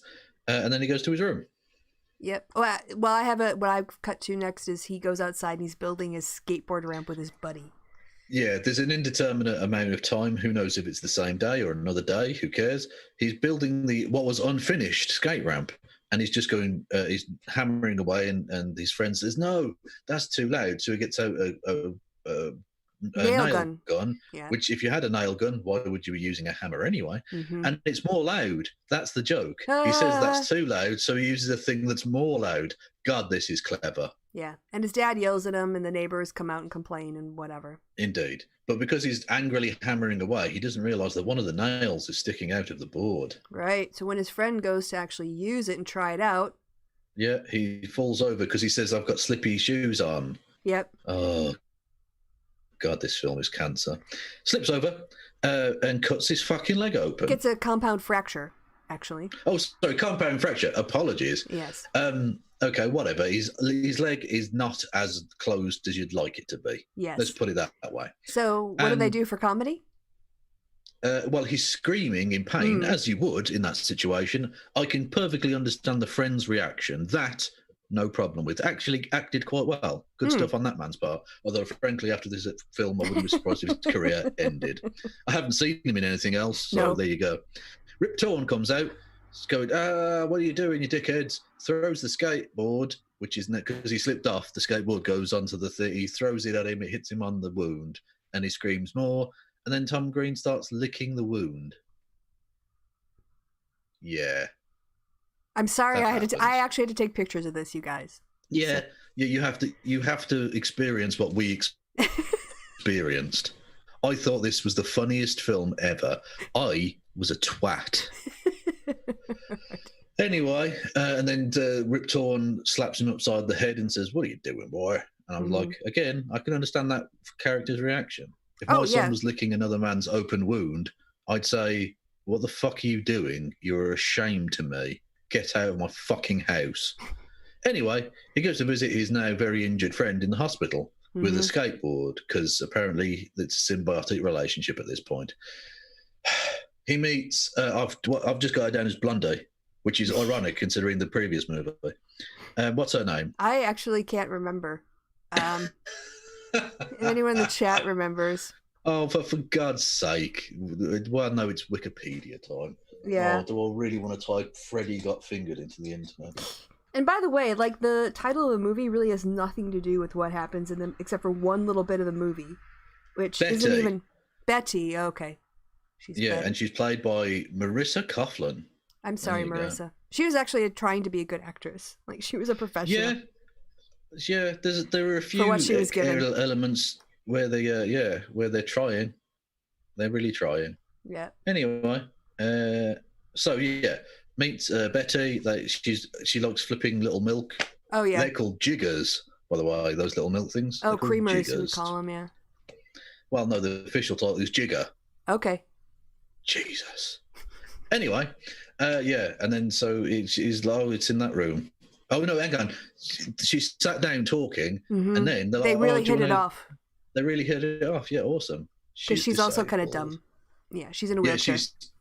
She's kind of dumb, but also knows rockets. Well, she's much smarter than him, but they have like the kind of the same vibe. Like they're both off. Dumb. Yeah, they're both a bit weird. But she's also disabled. She's in a wheelchair. Yes. Yeah, that's a thing. Anyway, so for some reason, in this hospital, they've got leg fractures and pregnancies in the same, not just on the same wing of the hospital, which would be strange, the same room. Mm-hmm. Okay? Yes. Don't know what's going on there. So Tom Green puts on a white coat and decides that this now heavily pregnant woman, for some reason, delivering. There's no, she's now in labour, very, very deeply in labour, but for some reason there are no doctors or nurses anywhere near to hear this screaming woman say, "I'm in labour. My baby's coming." Yeah, and there are no. Usually they have like a button next to the bed. And you press the button, and then the doctors are like, "Oh shit, a human life is in danger here. We need to go." Yep, but Tom delivers the baby. Yep. And she tells him he has to cut the umbilical cord. Well, not just that, but I'll get to that. But that's the first thing that has to happen. So no, it isn't. The first thing is she pulls him out. No, you've missed out a bit. Now I've got it next, but he has to. Yeah, but he has to. No. When it comes out first, and it's the tension where like he falls backwards, and it's still the umbilical cord's still inside the woman, and he's essentially using the umbilical cord to balance with the baby at the other end. Yeah. Yeah, I mean that. The number of crimes committed in this scene are remarkable. Anyway, so that happens.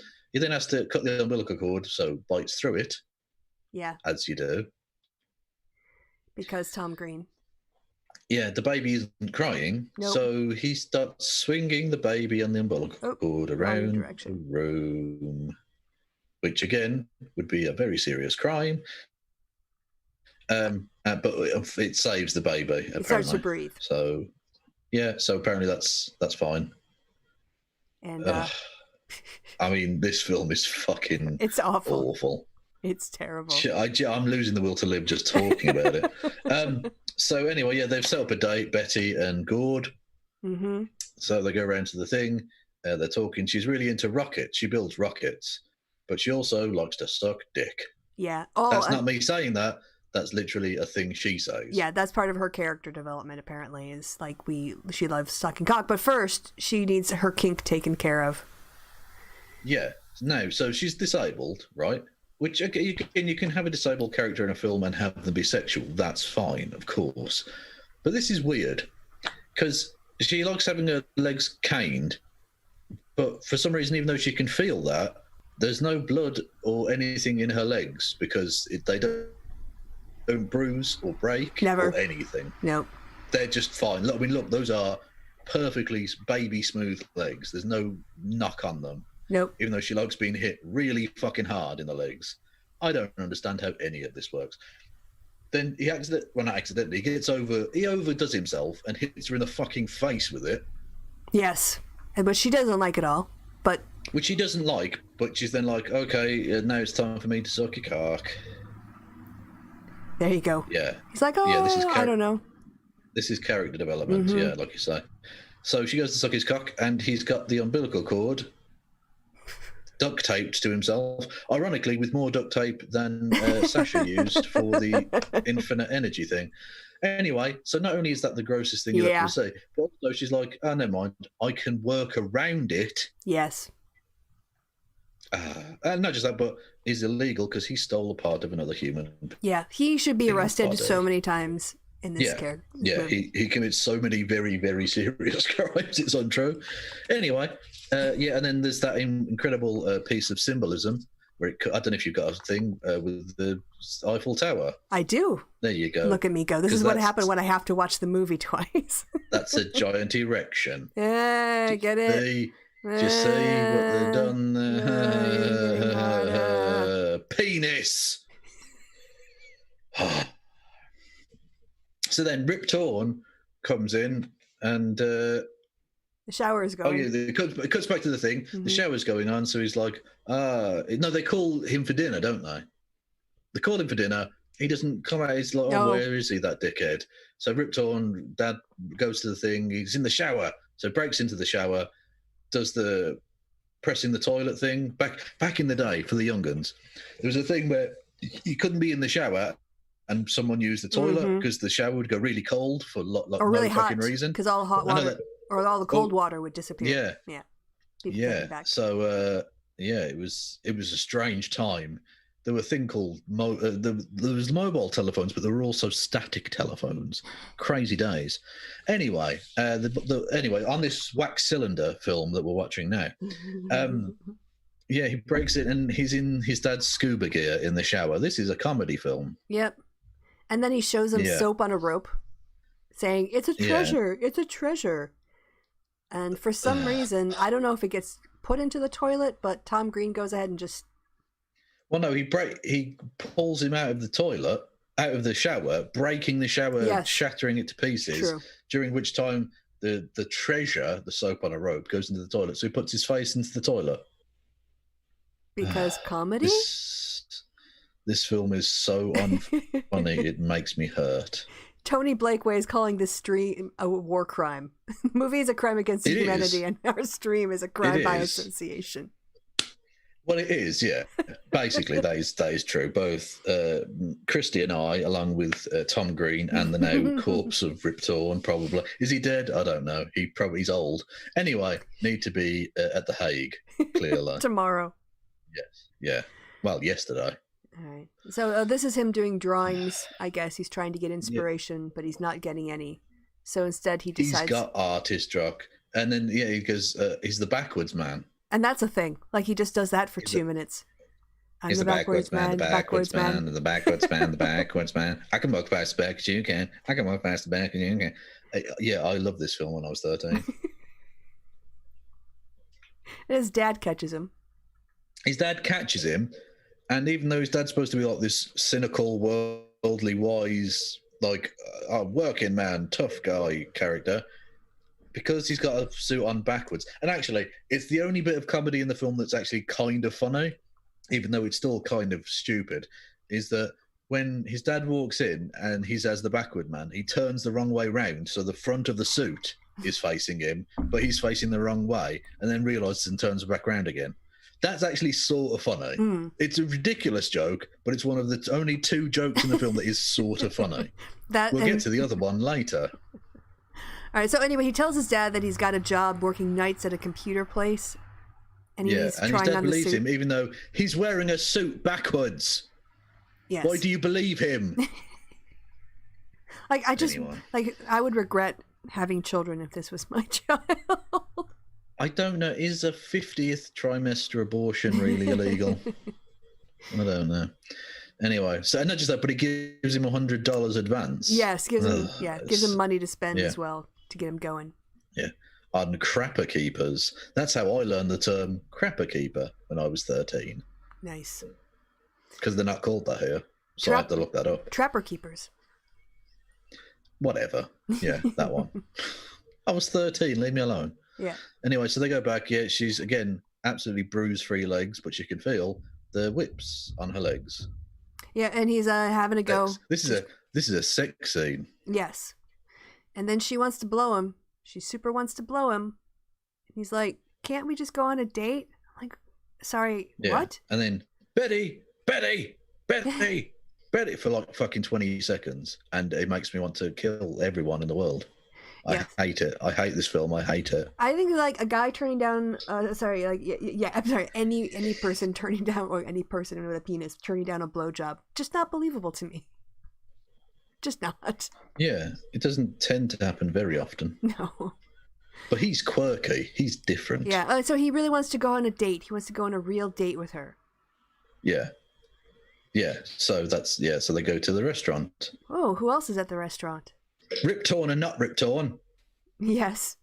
And also... So his parents are there, and the kid and the kid's dad, and look, he's got a black eye because of Kristi didn't take a screenshot of this, but another incident was they were playing baseball, he gets hit in the face with a baseball, bruise on the eye. Oh, yeah. Very, very, very funny. Yeah, so they're at the restaurant, and again, it's well set up and stuff. Look, clearly they've got got budget for this film. Oh yeah, that's Rip Torn simulating cunnilingus. Good job. Good luck trying to get to sleep tonight. I'm just really happy with my screenshotting timing. That's all. That is fucking sinister. Again, Tony, I can't help but agree with you. This is a war crime. Yes. Anyway, so Rip Torn eating pussy. Yeah. Cut to Tom Green pretending these fish is a real fish. That's funny. So they're having a conversation. Nothing's happening at all. He then pretends there's a phone call. Yes. So it gets out. That was a mobile phone. No, that's a static phone. Yeah. That he's made mobile. Yes. By playing on a fucking Jesus, trying to explain this to young people. There was a thing called the cassette tape. You may have heard of it. It's an ancient piece of technology. And it was like a CD or a CD. A CD was like an iPod. Do you know what an iPod? Not even iPods anymore. Fuck it out. Yeah, it was like a streaming service. Anyway, but or it was like a recorder on your phone. But a physical thing. Or it's like the recording device on your phone. Yeah. Exactly. Anyway, so he plays that a fucking phone call thing. He pretends he's on the office because he pretended to her that he's a stockbroker, and he's got charts with obviously like bogus numbers of nothingness on them. You can see them in this screenshot. Who cares? I mean, this fucking film is cancer. Anyway, so he starts screaming about selling stocks or something. And he's trying to impress her. You're fired, Bob. You're fired, Bob. Oh. Now, why he's trying to impress her, I'm not quite sure, because he's already turned down a blowjob tonight. So why is he trying to impress her? Maybe he wants to fucking reach around with it. I don't know. I don't know. But he gets busted. Yeah, Dad comes over and is like, "Yeah, you don't work at a thing. You're a piece of shit. Fuck you." Good. Fair enough, to be honest. Yeah. And he says, "Shut up, Dad. Shut up, Dad." Yeah, it's really funny. Then he starts playing a violin stupidly for no reason. Yeah, while he's screaming something. I don't know what he's screaming. He's just screaming something. He jumps on a table. Daddy. Then jumps on a table, starts squirting soda at him or something. Got that shit too, yep. Then the police come in. But don't shoot him. So you know he's white. Yeah. Yeah, exactly. A black person would be dead. Mm-hmm. Anyway, they fire into the air. Fucking freeze, asshole. Which, by the way, you can't do. You can't just fire your gun into the air, by the way. You can't do that. You don't know who's in the second floor. But anyway. Unless you know it's a black person, then you're fine. Yeah. Yeah. Anyway, So yeah, you can see Not Ripped on there trying her best. Like, God oh, damn it. my baby. She knows this film's awful. Oh, yes. And she's like, oh, my career. Fuck.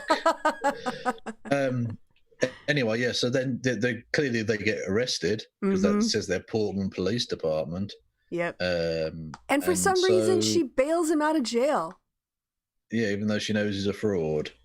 Yeah. Like, I don't get her. Well, I mean, I do because it's written by an idiot. Yes. Right? The character is written by an idiot.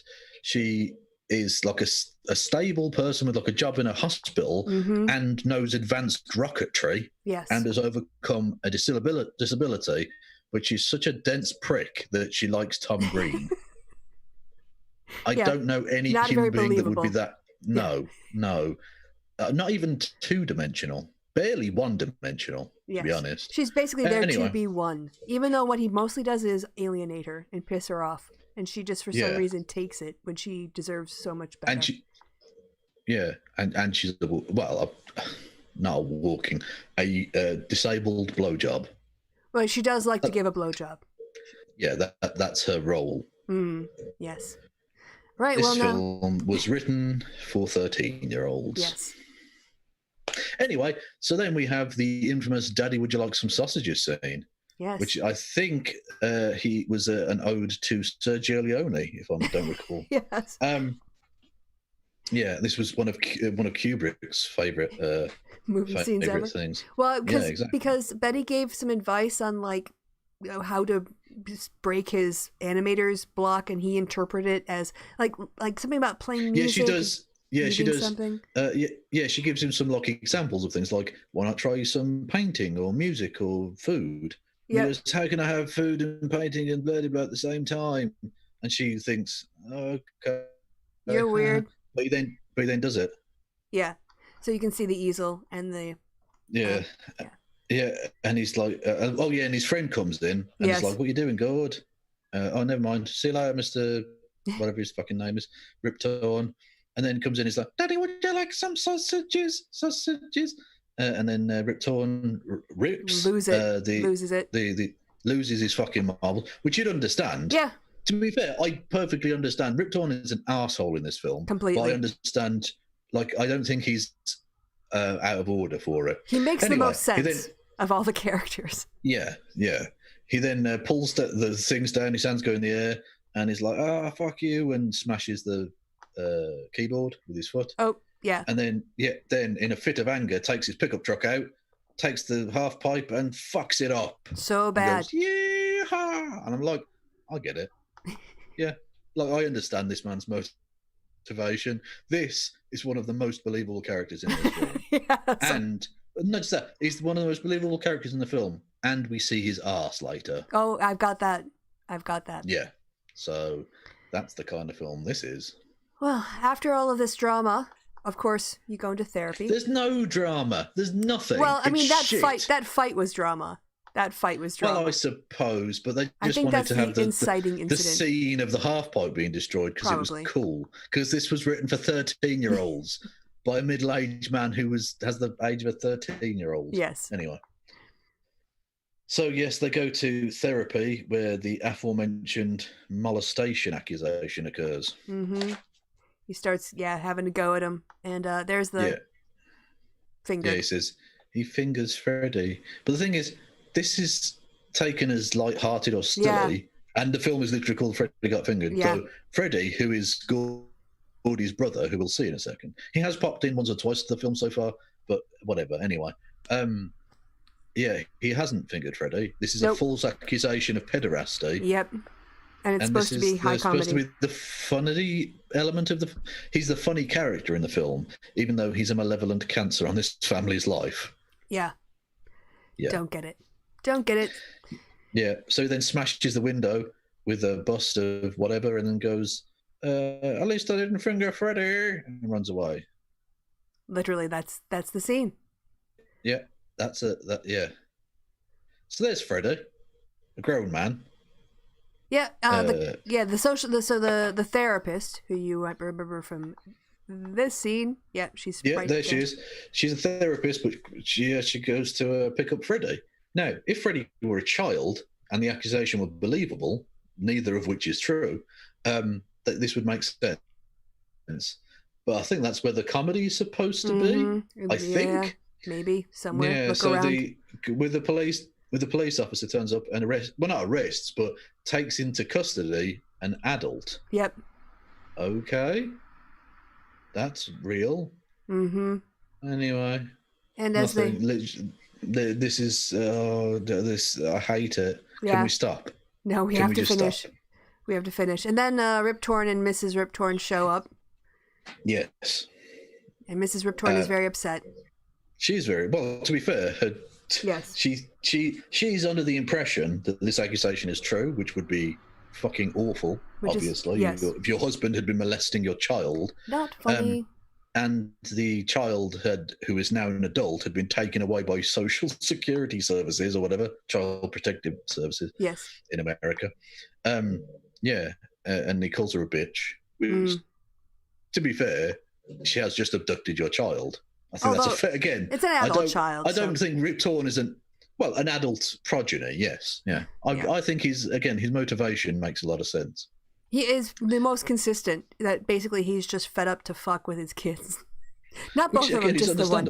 Yeah, because it's Tom fucking Green. The one that's been taken away is actually the stable, good one with a job and shit. Like, yeah, okay, cool. Anyway, so we then cut to Gord lives in his room, which is like the basement. So he literally lives in his parents' basement. Okay. He's doing drawings or some shit. And then Rip Torn comes in drunk. Very drunk. Very drunk and is going, oh, fuck you piece of shit. Yeah, he starts ripping up the drawings, saying, you're going to destroy my life. I'm going to destroy your stuff. Yeah. And then goes, fuck you, Dad. So he's like, fuck you, fuck me, fuck your daddy.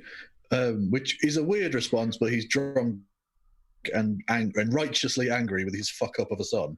So, does that. But then Mrs. Rip Torn comes down and just sees a half-naked husband saying to their son, fuck your daddy, which, considering the accusation she heard earlier, it confirms that her husband is a pervert. Yeah. So she decides to leave him. So she leaves him. Yes. We'll get to that. O'Neal. We'll get to that. So that was that scene. No. For Shaquille O'Neal. Back when Shaquille O'Neal was still playing at the height of his powers. So then we get some Moby music. Yeah. Because 1990. Again, you can tell this film had a high budget because later on they have Warning by Green Day, which had just been released. And this was from Moby's seminal Play album, which again was high profile at the time. Yeah, just DNF fan in the chat is like, damn, he thick. He is. Rip Torn was packing money back. Yeah, much back. All right, yeah, so Tom Green... My anaconda didn't want none until I saw he had bonds on. So he's got drama in his life. So what does he decide to do? He decides to go visit. So Betty's getting on with her shit. Like, she's doing her thing. Betty's... Yeah, absolutely. She's holding down a job at the hospital, doing her advanced rocketry. She wants to be the first person to travel at some 60 speed. miles an hour or something in her on a wheelchair, which is badass. That's an awesome thing to try and do. Yeah. Dangerous, but fair play to her. She's overcome a disability. Good on her. Good turns up and is just a cunt to her. Yeah, basically. Turns up while she's doing her stuff, having a good day. And starts acting like a complete asshole. He just sort of like dumps all over her for really no reason other than he's had a bad day. Yeah, that's it. Literally, not her that's fault. it. Yeah. Oh, I would have my rockets. I'm going to do the rockets, and then drives off. Yeah. At which point, if I were her, I'd delete that number. His car. Yeah, like delete that number. In Minecraft. You're an asshole. That's it. We're done. Yeah. Exactly. Like, I've got a steady job, a nice house, I'm quite attractive, and like to give head. I can have my pick. True. She's got a lot. She's got way more going for her than he does.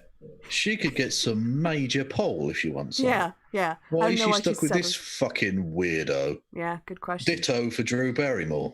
So now we cut to what I think is supposed to be a comedy thing, which is it's the Eintracht für sexual missbraucht Kinder. Yeah. So this is supposed to be funny, apparently. Supposed to be funny, where Freddie, the adult, is now in a home for sexually abused children. That's where it. he says to a child, I never got fingered. And he taps him on the knees like, yeah, sure you didn't, buddy. It's so awful. It's so awful. Atrocious. This is supposed to be funny. This is why this movie is in a category all its own. Yeah, this guy was in the American Pie movies, so his career was okay. Which one? Not the guy on the left. He's a child. Well, I mean the adult on the right. Okay, well, I don't remember when Pie came out, so he did do something about the same time as this. Oh. But there were several of them, weren't there? So like his career survived this abomination. Things you do so that's for money. Something. Yeah. Well, whenever you see a film this bad, you have to think to yourself, well, did any actors make it out alive? Yes. He did. One did. Tom Green fucking didn't. No. Nope. Drew Barrymore did. Rip Torn did. Yeah. Everyone else was fucked.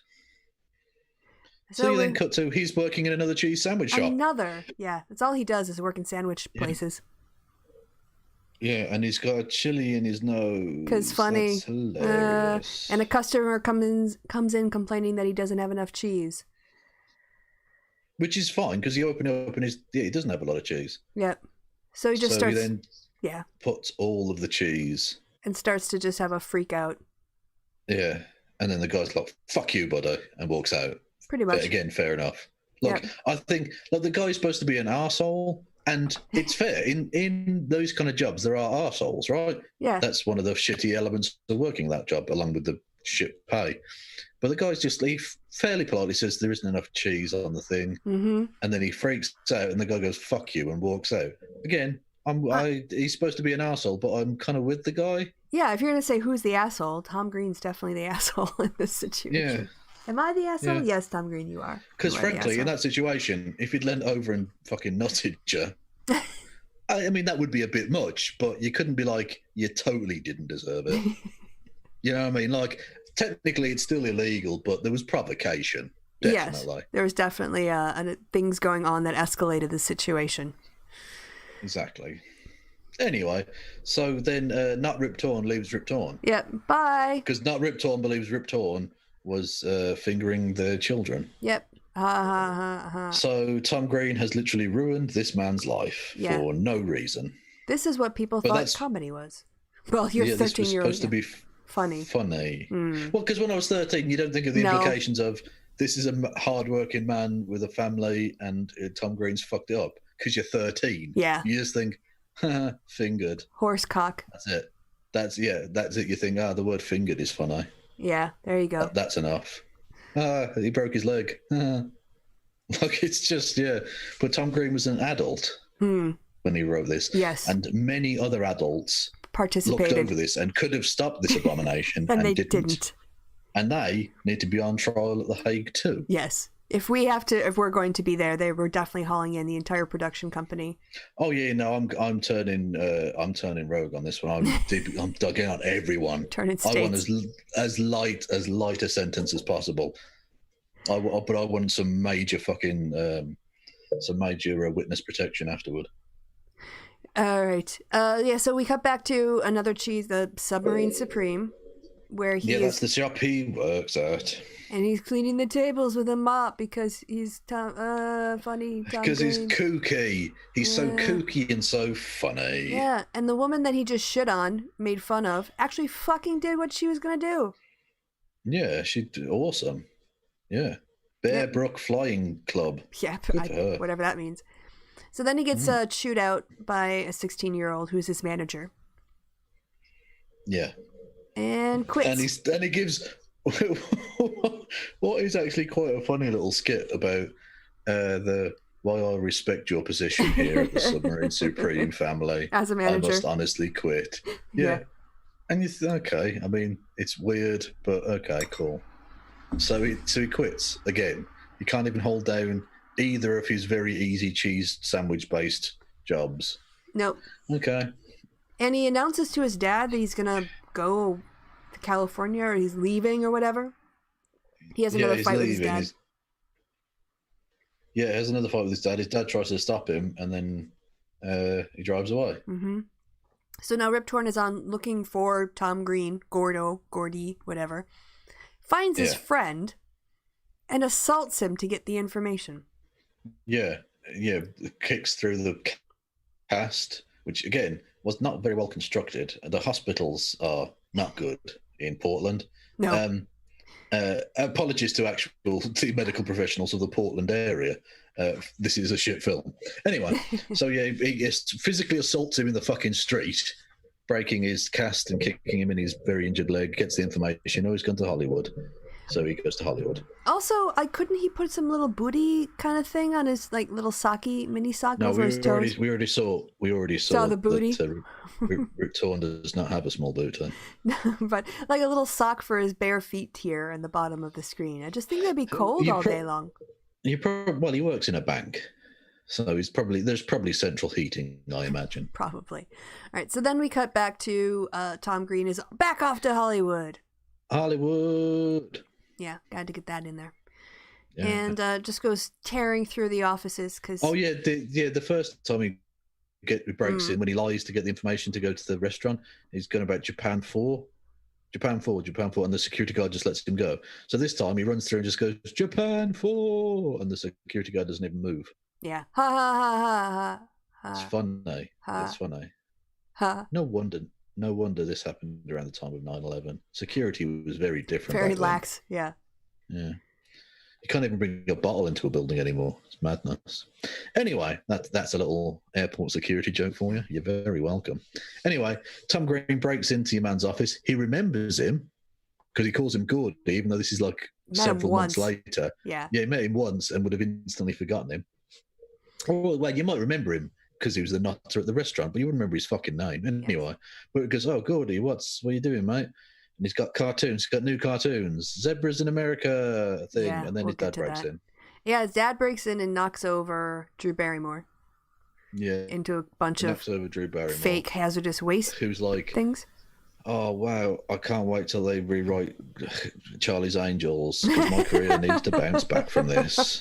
Bounce back.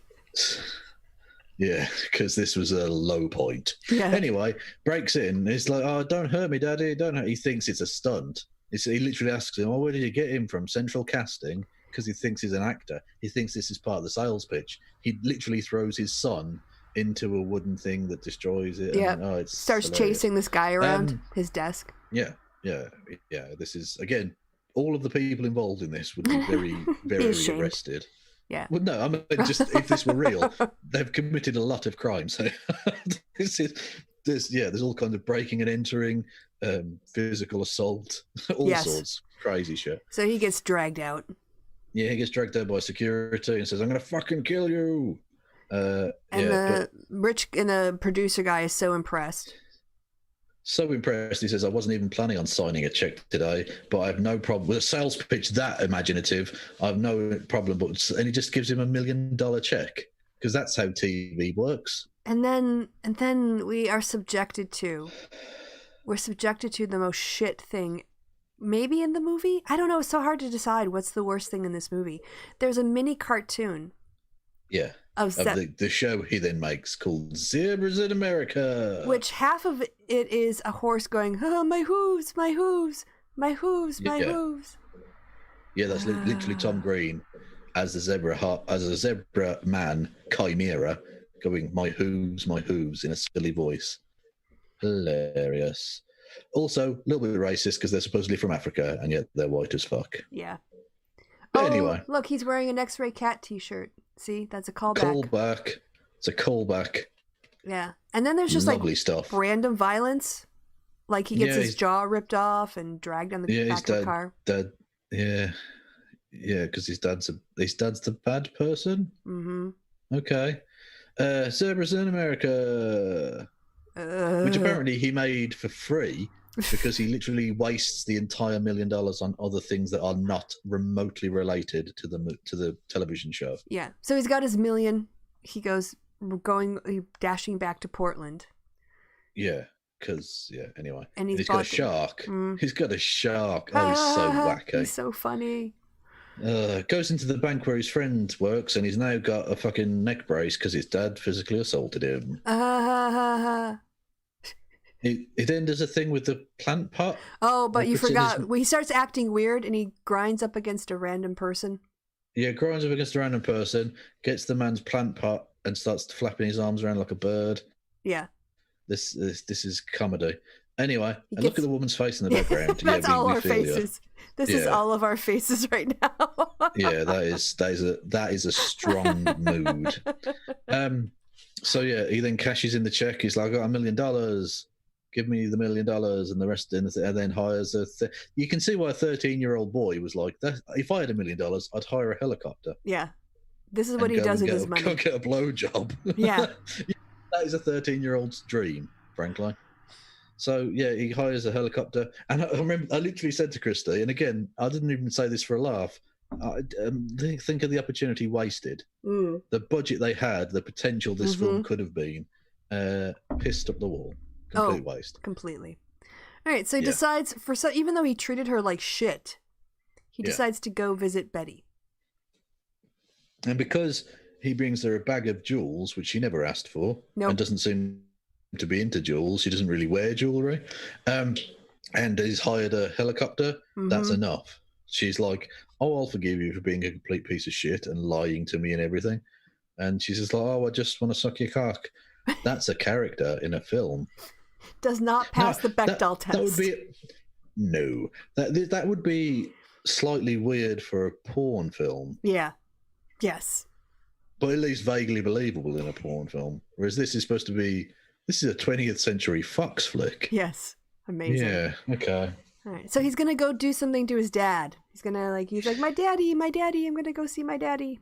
Yeah, I'm coming, Daddy, and then flies off in the helicopter for no reason. And I know you like this scene. Yeah, then this again, it's the first joke I mentioned with the backwards man. This is the other good bit of silly comedy. He cuts through the glass plate on the outside of the house to like break in because he's doing like a stealthy, fucking Robert Clancy bit. And then, so he cuts through the thing to make no sound and then just drops the glass on the ground, which it smashes. That's actually quite a funny little joke. Yeah, look, Kevin liked that. Don't get me wrong. It's a shit movie. Don't get me wrong. It's the glint in the turd that you think is gold, but it's actually just the slightly shiny edge of a peanut. But nonetheless, it is shiny. A shiny end of a slimy peanut. Indeed. Anyway, so that happens. He breaks in, doing his ninja thing. For no fucking reason, even though the lights are on and shit. Anyway, his dad's in bed. I don't know if you've got... Yeah, there you go. And he shoots him with a tranquilizer dart or some shit. Yeah, goes to sleep. So basically, he's asleep now.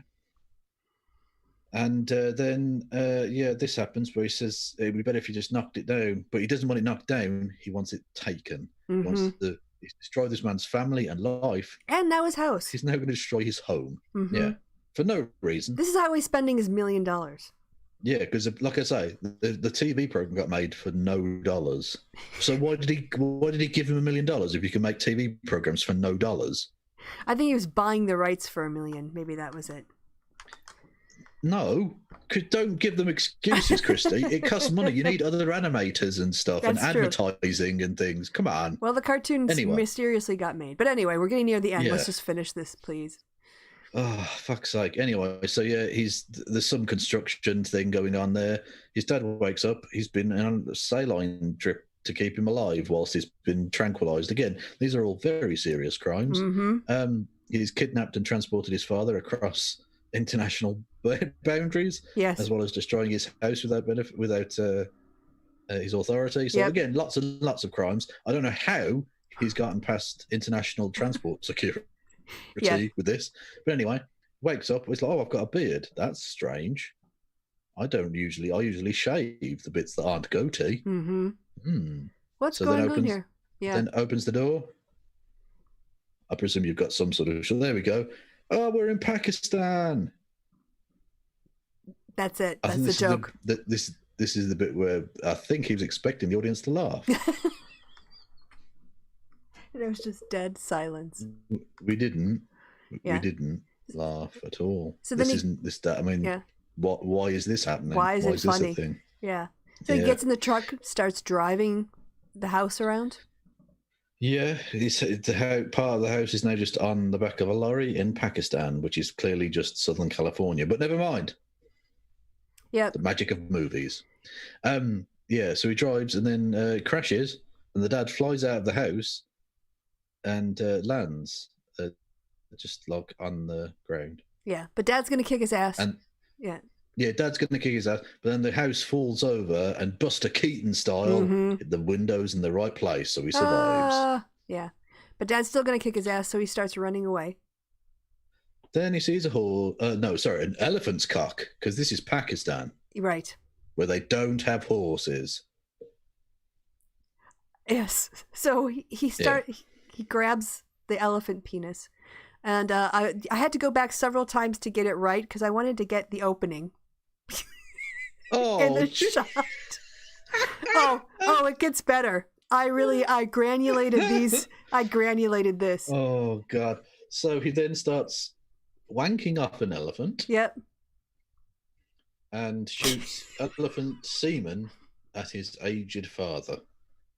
I just feel like I want you guys to appreciate the effort I took here to get these particular shots. Jesus. Oh, hang on, go back. The dilation of the two shots there. Go back one more. One more? Okay, there. Yeah. No, hang on. Yeah, go forward. Sorry. Okay. Yeah, the dilation between that shot and the next shot of the being closed is just awful. This is how I spent my Saturday for you guys. It's like it's winking at me. There you go. I don't need this. Should I make that the thumbnail for the show? Please do. Anyway, let's. I hesitate to say let's finish it because that's. Let's climax, shall we? Yeah. So the elephant randomly kicks him out of the tent, or even though it's very far away. Kicks him out of the tent, and he's like, "How did this happen? God!" And for some reason, he's not angry anymore, even though he's now covered in elephant spunk, as well as having his house and life destroyed by this fucking creature. Yep. And he says, "I've got a show, Dad. They gave me $1 million for the show. I saw the drawings, Dad." And this is supposed to be him, and he just goes like, "Okay then."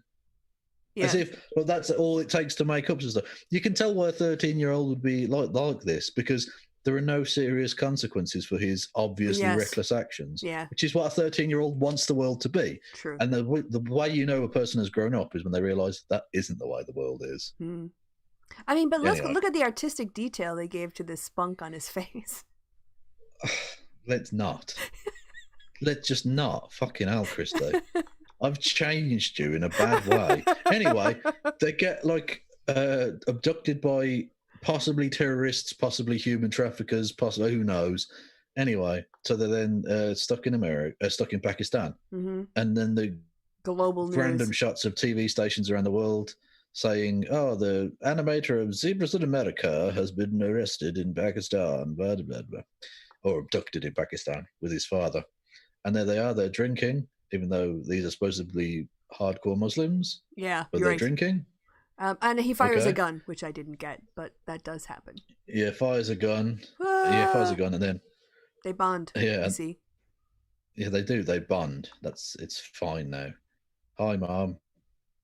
Anyway, but then you'll never guess who's in bed with his mom. Shaquille O'Neal and his massive cock. Yeah, and you want to see it? Because he does do this. I'm surprised Kristi took the time to find this. I'm guessing she didn't watch this scene several times. Anyway, so 7'2" NBA legend and massive cock owner, possessor. Shaquille O'Neal. Yeah, his does this. Oh, did he get your nipples pierced as well? Did he do it like this? And to be honest, he would. I mean, if it weren't for the fact that he would split me in two, I might let him have a go. So yeah, for some that's a scene. Look that at happened. That woman's face. She's like, that is terrifying. Jesus Christ. She's saying, "How can I get that in me now?" That's. No, to be fair, her ex-husband and son are abducted in Pakistan. Anyway, so Shaquille O'Neal's in this film. He was a very good basketball player at the time this happened. Yeah, he did not need the money. No, he didn't. But then again, he did also appear in Shazam. So, no, I don't know. I don't know that his agent had his best interest at heart. So the guys are released or rescued. I guess released. Yeah. Anyway, so they're released. They've come back. They're heroes or something. There's a thing on the runway with look, zebras in America. You did it. It's or Spitz. Zebras in America is Spitz. Lovely. Yeah. You have to pronounce every letter in German. You don't have to do that. The Germans are wrong. Yeah. Anyway, the bit that made Kristi genuinely laugh was one of the signs that says, "When is this movie going to fucking end?" Which, to be fair, is the one piece of genuine self-awareness in this entire movie. I got that bit. Then he sees his girlfriend in the crowd. Yeah. She waves and says, "I love you." Yeah. And then says she wants to suck his cock. Yeah. Yeah, she does the blowjob sign. Okay, look, we get your motivation. Anyway, so then it's the American flag, even though he's Canadian. Never mind. Then he gets into the car. Mm-hmm. You explain this. You do this last bit. I can't. Again, the running theme of the kid being injured.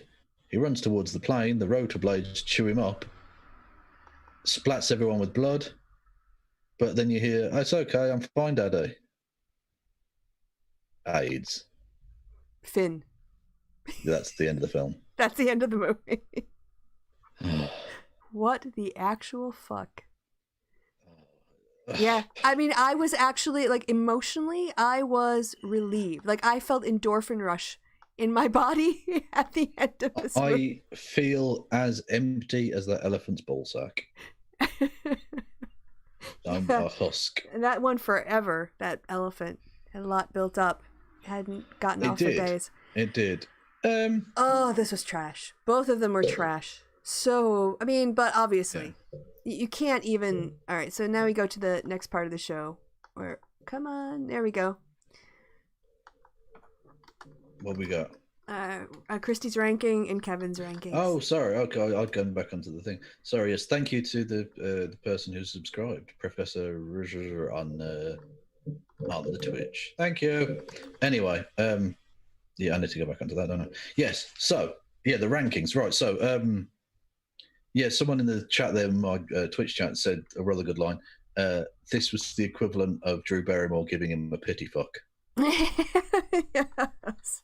Yeah, I can't disagree. Yeah. Right. I was umming and ahhing with Iron Sky. What's it called? Coming race. The race. I need to the coming rise.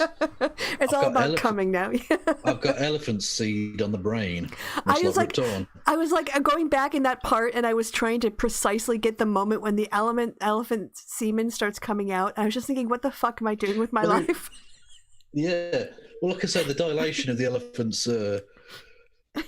penis opening will. Yeah, that's. Yeah, that I didn't need that on a Saturday. Yeah, you didn't have to watch it, slow it down, pause it, and then get the perfect picture. I didn't, no. No. So thank you. Everyone go and subscribe to Kristi. She deserves it for that. So I was umming and ahhing with whether to put the two Iron Skies together, so to have Iron Sky 1 and 2 next to each other. But no, I'm going to have Iron Sky 2 penultimate, and then Freddy Got Fingered bottom of the list. Under Leap. Under Leap. Yeah, Iron Sky. Right. What is it called? The Coming Race? The Coming Race. Which just takes a different meaning now that we've watched Freddy Got Fingered. And then we have Freddy Got Fingered. The Coming. Oh, sorry, I've got to change mine. But yeah, you want that last. Yeah. Got it. All right. So me, where am I going to put that? I mean, Freddy Got Fingered goes the last. Absolutely. Yeah. That's seriously, for the future of this series, that it's going to take something very, very special to take that coveted bottom spot. I'm going to put it under parkour. I'm going to put it under Leap, the first one. Rise the Beast. But but just on cinematic technical abilities and CGI, I give it one more elephant ejaculating penis. It gets two. I give both of these films 0 bums on lips. Tony, we do not appreciate your sacrifice there. Yeah, you say that, but did you watch it? Did you sit there and watch it, Tony? Yes, you did. So you're in this too. You're part of this.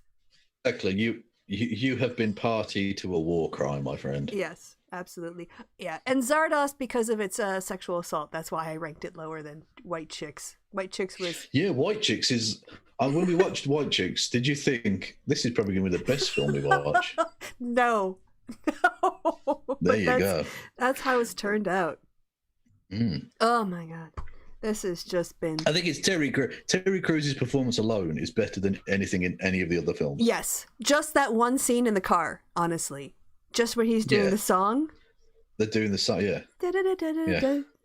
And I need you. And I miss you.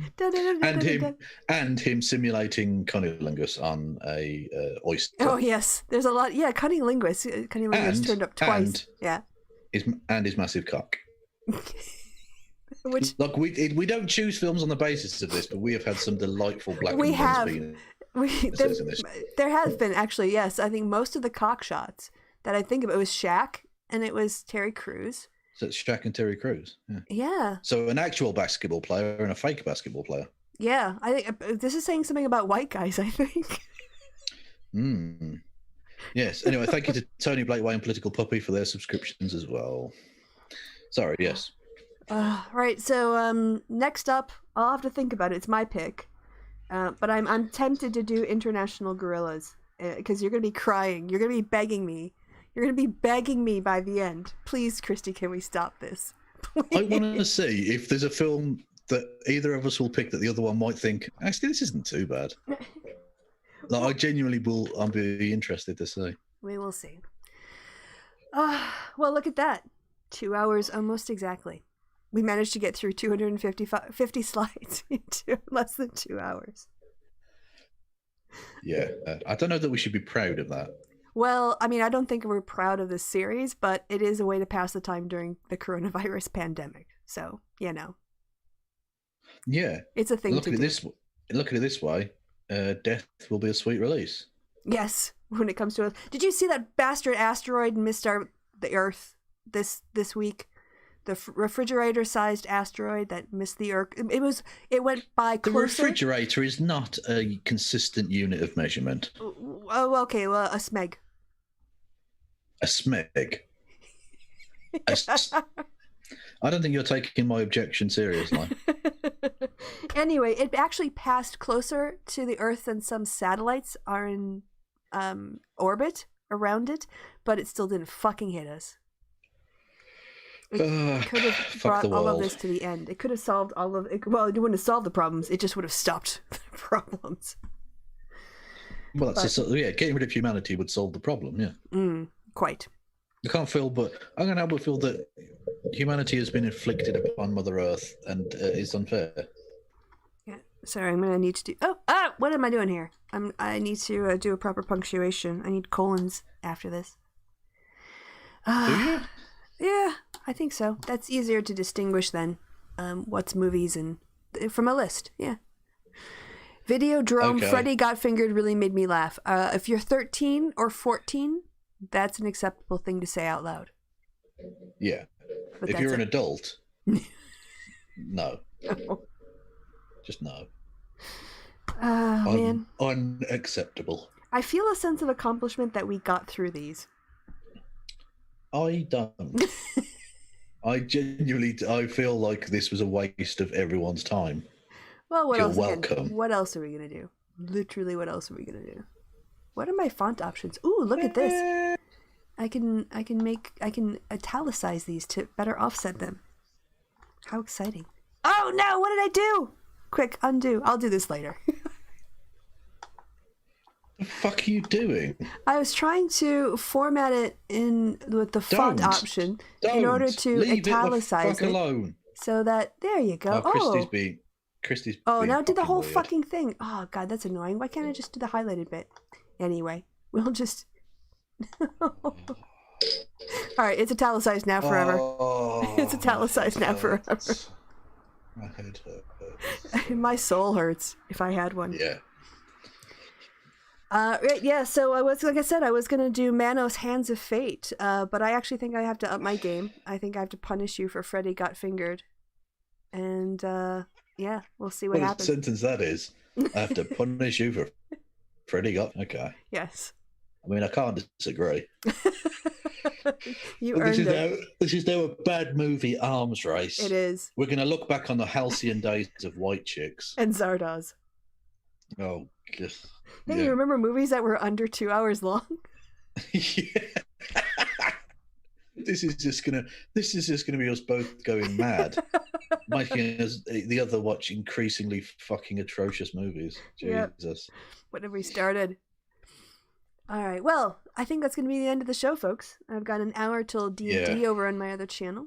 Kevin and I have to, decompress after this and comfort each other. I'm cry. Getting so drunk. I'm going to dive into a fantasy world to forget all of this and forget that I actually, I have a PhD and I am spending my time taking screenshots of fake elephant ejaculate. What has my life become? Hang on. Whoa. Fake?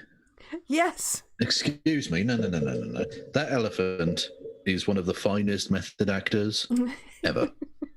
You just climax on... It was 15 takes, Kevin. It would not... Exactly. It would not take having some sort of stunt ejaculate. Okay? It wanted nothing but the purest realism. No stunt cum. I'm going to do these for real every single time. Exactly. Stick with me, people. I am going to come all over Rip Torn. I'm going to get you a t-shirt. And Rip Torn was like, whilst that is incredibly disgusting and horrific animal abuse, all I can say is I respect you as one actor to another. Your method is You're committed. Inspiring. Yes. Yeah. Yes. I'm going to get you a t-shirt that says stunt cum.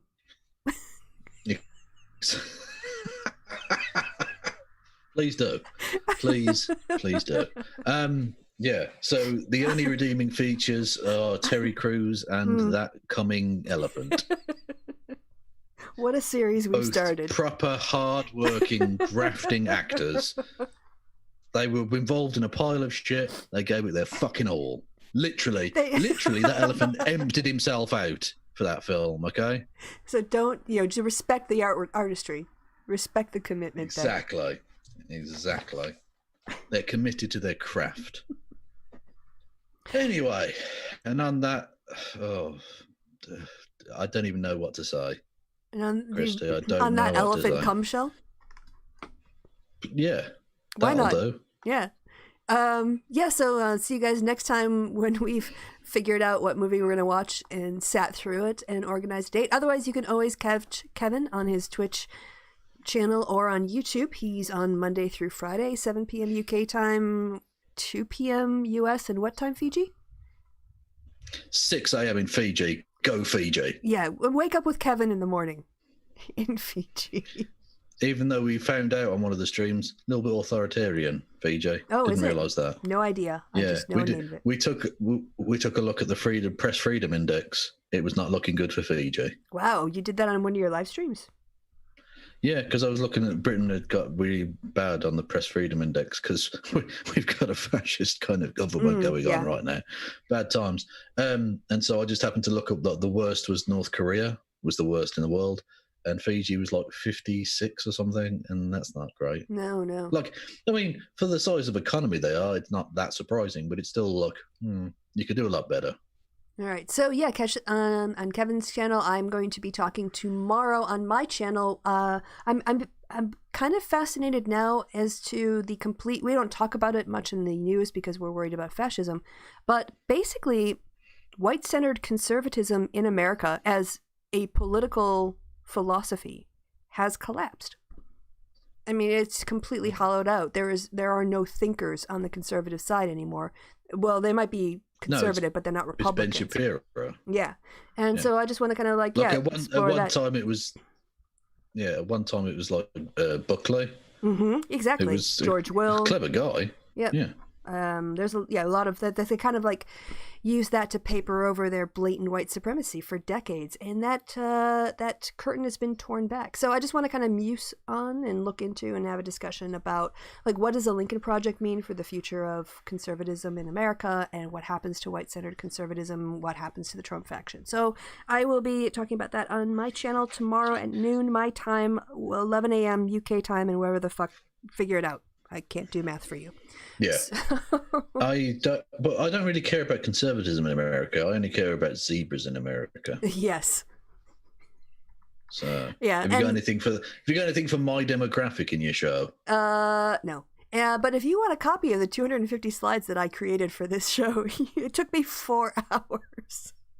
No, Kristi under puts 4 hours. so much more effort into this than is necessary. Far too much. We did not need dilating elephant penis. Yeah, we did. Yeah, we didn't. We so didn't. Yeah, but you had to admit that your eyes were glued to those 2 shots of before and after, or before and during. That glued is a good phrase. Sticky. Yeah, weird. Anyway, can we end this? I want to die. All right, so goodbye for me. And okay, so thank people in the chat and also on Twitch. Thank you so much for stopping by. You've been awesome. Appreciate you guys sitting through the pain with us. Come back next time. And goodbye from me, and goodbye from Kev. Say goodbye, Kev. Goodbye. Okay, Kev. Yes, he did the bit. Bye. I did the bit.